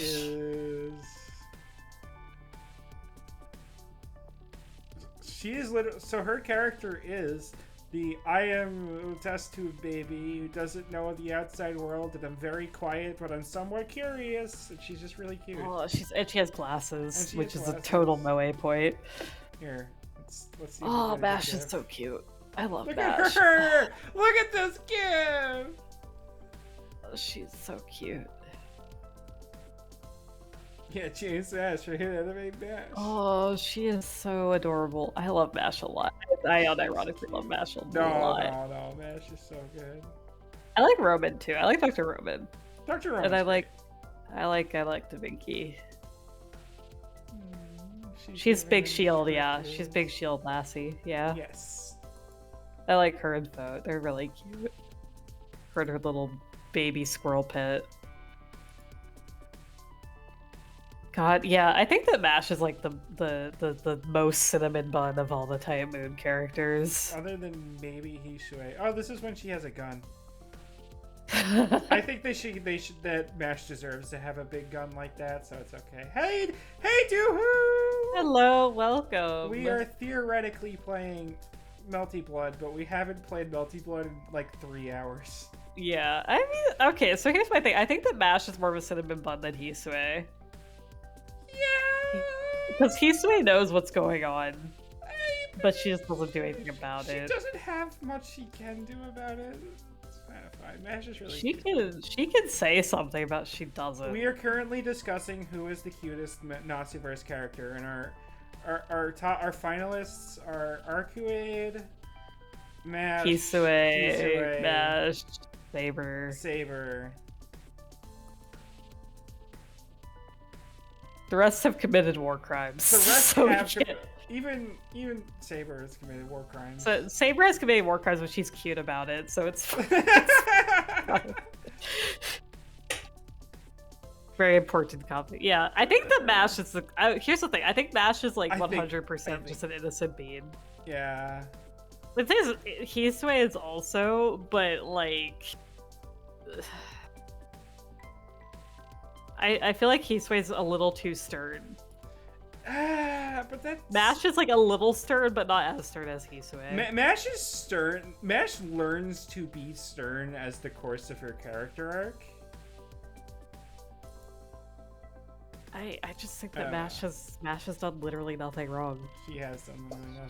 She is just a baby. She is just cute. Like, I feel like every character in Tsukihime has done something wrong. Except at least a little Arihiko. bit. Except for Arihiko, who, I mean, it's a little wrong, but we can accept that. Exactly. Mash is like, Mash is just cute. Yeah, war crimes are fine if you're cute, though, which is why Saber's on the board. Saber and Arcuade are on the board, and also Tamamo. I mean, Tamamo's also barely has done anything wrong. She's done some things wrong. She's killed people. Was he Mash really has people, not. though? I mean, no. Len has done. Actually, can we put Len on the board? Can we put Len on the board? We can put Len on the board. Len is really. She's a cat. She is a cat. We're. Len is adorable. God, Mash is cute. You need to watch Babylonia. Babylonia is good. I know I need to. I watched the prologue thing that they put out. Babylonia is really like there are some things I think it's a little cheaper because of the lack of descriptions, like what is happening. I mean, I played Babylonia, so I think I'll enjoy it. Yeah. But I think like I just need time to watch it. Mercy's a cute bats are always right. Correct. Cather's a cute bat. They're always right. Mash is like cute as fuck. We're into I love Tamamo also. Yeah, Tamamo's really good here. We can do Tamamo is my problematic queen. Love her. I have a tattoo of her. Wrong in her entire I have a very life. large tattoo of Tamamo. Nice. Which I don't think I've ever posted anywhere because it's on my hip, and I had an allergic reaction for her. But Look at her. I need another Arcuate tattoo because all I have of Arcuate is like it's like a headshot. Oh, that's just her fucking fake Granada one. The moment was great. I'm very excited for the extra remake if it ever comes out. Have you seen the edit of this GIF where she just throws Jack? Good. That's what yes. This is yes. I'm very excited for the extra remake, and if you haven't played Fate Extra, please play the Fate Extra remake because I'm sure it'll be really good. Yeah, I'm sure it'll be really good. Extras, I very much enjoy Extra. Speedrun Extra on occasion, which not always because it's fucking 7 hours long. Holy shit! But Extra's very good. So please play it when the remake comes out. And I know they're not going to make Triple C because they've already deadass stated that they're not remaking Triple C. Because holy shit, imagine remaking Triple C today. No, I was asked by a friend like, when do you think that they're gonna remake Triple C afterwards? And I just started laughing. And I'm like, yeah, no, I straight up told my no. friend who really likes Melt from Grand Order, I was like, they're not remaking they're not remaking Triple C. There's no way in hell that would pass like anywhere now. Right? No, not even a chance. Like it barely slipped under the radar last time.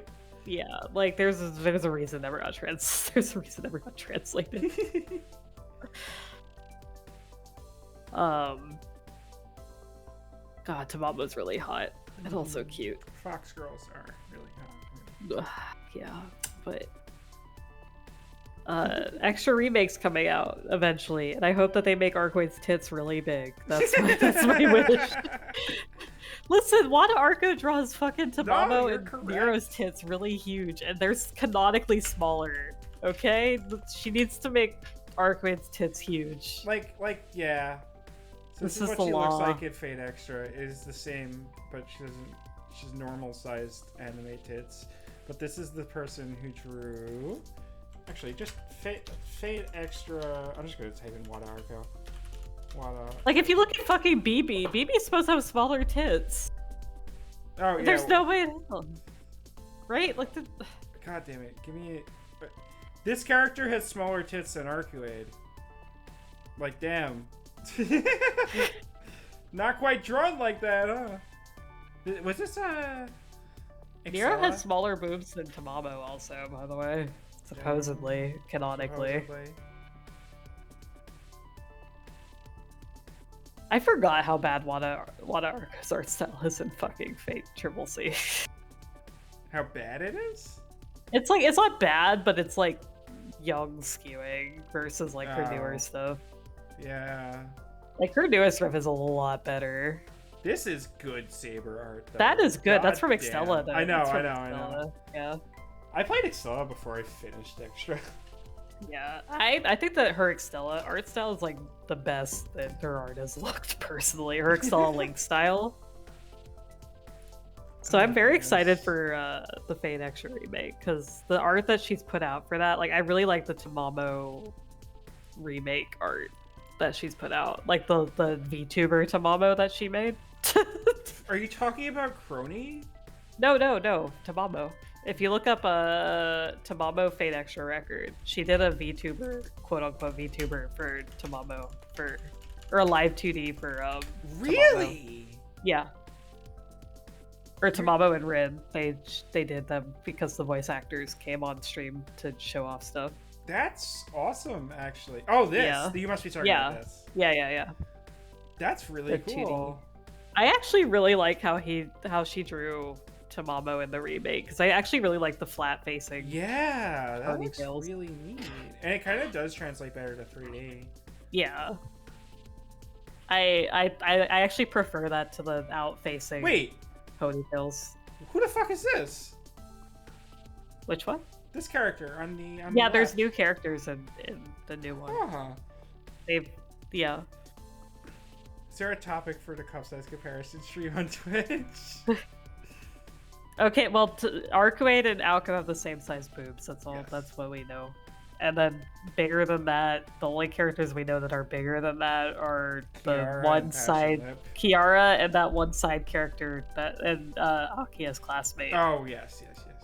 And I think those are the only two. And also Passionlip, who is an outlier and can't be counted. Oh god damn it. Oh fuck off. I missed that they did a VTuber thing. I feel Yeah, like they that did a would've been VTuber thing something for that- her and for Tamamo and Rin. For Rin, yeah. These are Was their great. voice actors. I remember them doing a VTuber thing for Nero a long time ago, but I don't think that was like VTuber. Was Yeah, it? I think that they're doing a live 2D for Extra Record is the thing. That would be fucking sick. God, these faces are so good. These faces Yeah. are so good. Like this face and this. I actually face. really like the Extra Yeah, Rins yeah. remake design with the No, black it's good. sweater I haven't instead. seen it actually. I prefer it over her old one, personally. You're her original, or do you mean Fate Extra? The Fate Extra version. Is this it? So I think it's like different in a way that is good with the black sweater instead of the red sweater still. Please give me a high quality image. Cause I see the top up with the black sweater. Yeah. Because it's like a red skirt, black sweater instead of reversed. Right. Which I Yeah, actually okay, think is really okay. cool, It's yeah. just fan art, but it's still the design, I guess. Yeah. Why is all the images so low quality? There we go. Yeah, this is a fun design. I think that it's a lot better than her, because her original extra one is just Rin. It's From- just or Rin with like an Tosaka, ass but- window. Yeah. Travis touchdown. Yeah, live 2D stuff is actually used for VNs, yeah. So it's really cool that I think that they're going to be using it for Extra Record. Oh, are they using it for character talking sprites? Yeah, I think so. Oh, that would be fucking sick. It would Which be makes cool sense, if Nasu's 'cause- next like visual novel after Tsukihime Remake Part 2 actually just straight up use live 2D. It would depend on how it's done. Oh yeah, I was saying it would be cool. I think they would have. The thing is, like, I've read a lot of visual novels with live 2D that don't do it very well. So maybe I'm a little more skeptical. Fair enough. Um, Oh, that's good. Oh, there's actually camera work in this? Holy shit. yeah. So I'm curious what the new characters are gonna be, because yeah, I hope Arcwade's still in it because I think it would be cool. One little nitpick I have with Extra, I mean, Extra is not a great video game, like, but No. one nitpick Yeah. I do have is the way that it keeps introducing characters. Like, Yeah, you're it's going to- villain of the week. It is villain of the week, but you have all these characters just hanging out around school. I do wish the people you're going to fight each week are just there. They're present. Yeah, They have because the only anything one to that do with does the that story. is what's Julius. his face, Julius and and also Leo, because everyone else is just kind of like not there. Right. Like God Dan is like just there. He's just fucking... Well, like, I mean, you're introduced to Alice early on if you Are actually you? explore the school. Yeah, she shows up when the school starts glitching out, and also the day before that, I believe. But you have to like go to the third floor, which nothing else is on the third floor. So Huh. because you can run into them. Like the thing is, Alice is like there in the school when you're like, wait, something's not right. When you Okay, get in like the control of prologue your character. part. Yeah. Yeah.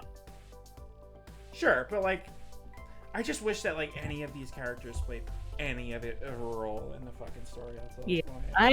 I hope that. Okay, here's my personal wish. I think that they should just take out Vlad. I think Vlad and Little Ronnie are not as interesting as Arcade and what's his face, Gato. Goto, yeah. Yeah, because especially if with Triple C, because Little Ronnie does not show up, but Gato does. Gato does, or Yeah. whatever he actually plays a role in it.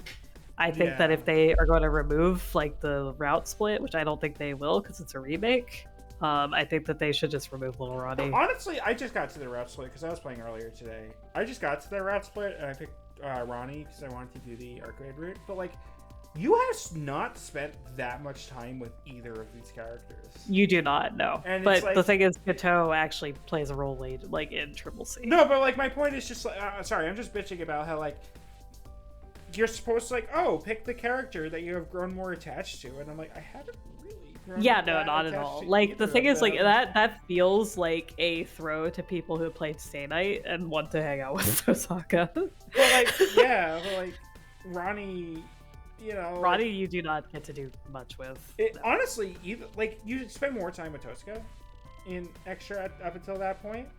But like Ronnie, it's like I kind of wanted to pick her anyway, just because she like they both actually help you, but she goes out of her way to do the one thing. So here's the thing: when you fight Ronnie in Fate Extra, I actually made like a joke about this on Twitter when I was playing it for the first time, because like the thing is like even when you kill her, she doesn't do anything like interesting. Interesting. That's the thing. She just dots and says, "Okay, I guess I lost," basically. And it was like, are we supposed to be emotional about this? Because like Rin actually has like a dialogue option there, like that you can like make, and like talks about her motivation, and Ronnie's just like dot. Well, this is kind of why I'm just done with Fate, because I'm like, why is Tosaka there? Okay, they did. Okay, I will say Tosaka's actually kind of interesting in Extra. Fine, but like it could have been a new character. I mean, the thing that's a. Oh god, there's a reason why Tosaka's there, and it's actually kind of interesting, personally. But I think I know what her like thing is. I mean, yeah. Why does it? Okay, let me ask you: does it have to be Tosaka Rin, or could it be a different character that has very similar? So here's my opinion. So here's my thing about Extra. Extra becomes interesting when you think about it as the system is trying to recreate the successful Holy Grail War that is the 5th Grail War. How is that in any way successful? I mean, you know what I mean. Like it's like they actually destroyed the Grail for one. Oh, that's versus just having a fucking disaster happen. So therefore, you have Sakura, you have Shinji, you have Tosaka. The prologue male student deceased looks like Shiro with black hair. If you notice his hairstyle. Mm-hmm. You have Kodamine and Issei. Yeah, you have Kodamine. You have Taiga. the way that Nero introduces herself to you is exactly the same as Saber. Oh, and really? She looks exactly like Saber. Yeah, she does the "Are you my master?" speech, okay, and then does the same animation. Cohen's Yeah. there. Tamama was like the only outlier character until you start meeting characters. Mm-hmm. And it's blatantly stated like, oh, I want to take pity on this guy who's dying. Hey, can I keep him? Like he's like the thing is like Tamama's played as a joke character until you actually get into the game. Right. Like she's introduced as cute magical fox girl wife. Well, like one thing I noted when you fight Alice, like she is so down to murder these children. Yeah. That's the thing with Caster. She is the one character out of the 3 that you can pick that is not related to the original Holy Grail War in any way, shape, or form. Because Nero looks exactly like Saber and interacts the exact way Saber does until you get to know her. Well, yeah, she's slightly different. Yeah, I mean she's different, but like the way that she's introduced to you and the way that she looks like is supposed to be Saber. It's the thing. And then Shinji does have a rider class servant. Yeah. Who doesn't respect him. Yeah, and like he even treats Sakura as his sister until after you all wake up, quote unquote. Right. Like it's like like the like Tosaka's even like mentions like this is a unique avatar. Right. But like it's still accepted by the system, probably because it is based on that Grail War that they're mimicking. Because like that might be why. Honestly, like I do buy that Tosaka has the chops to make her own unique avatar, because all the people you do fight have their own unique avatar, and they're not Fate Stay Night references. Yeah, but like that's not until after you get into the outside of Leo, every unique character you meet in the prologue is a Fate Stay Night reference except for Alice and Leo. And oh yeah, and you don't meet the other ones, in the prologue. And that's the thing. Honestly, like my favorite detail about that game is how many fewer NPCs there are every round. Yeah, it's really cool. I That's actually so really good. like I really like that they all have their own unique stories happening. It's like that one guy who's like, "Oh, I'm gathering all this information for my girlfriend. Oh no." Yeah, and then they have to fight each other, and then like the Yeah. girlfriend like snaps at the like Right. after she killed. Yeah, it's really good. And there's that But one yeah, guy outside the library. He's like, huh, "Why are you trying to talk to me? I'm the enemy," and he's still alive in round 4. Yeah, I'm like, damn, dude. Yeah, but it's I think that Tosaka is like, okay, this avatar will let me slip through. Like, I'm allowed to be in the prologue and still have this avatar. Because, like, she's blonde is the whole thing with the Tosaka in Extra. She's a blonde. She has blonde hair. Like, that's the Tosaka in Extraverse. Is she's blonde, but she has the Tosaka Rin avatar and like that looks just like the Fate Stay Night one. And then Which is like, Shinji, that would be how Shinji gets to have his fancy avatar. Yeah, and they never confirmed that, but like the fact that like Sakura is the nurse and like the student council and the other NPCs are like based on the Fate Stay Night ones, Right. You're like, oh, interesting. Like Macadera is fucking there. Yeah. You know, it's like, oh, this is the universe. And then it would also be based off of the same school that Shiro went to. Yeah. All right. Okay. That's like what I understood from it. Is like, cause like you have this alien What servants moon are we style missing? shit. We're missing Berserker. We're missing Berserker. We're missing the writer. We're missing Caster. Yeah, that Medusa shows up later though in Extella, which Oh, and Excella, yeah. I mean, Ku's there. Who's there? Who as Tosca's servant is based as hell though. That's great. Yeah, that's really good. Actually, I really like that. Saber is like the old Saber's not there. Yeah, Heracles isn't there. Replaced by Nero. Heracles is not there at all. Heracles is in not any- there. Which makes sense. Ilia's not there. So. I am so mad at Fate Granddaughter. Like, the thing I messaged you earlier about where Nursery Rhyme is like, even if I show up again, I will not be Alice. And then Fate Granddaughter is like, aha! Like just JK. Hey, guess what? Guess what Nursery Rhyme should have looked like in Fate Granddaughter?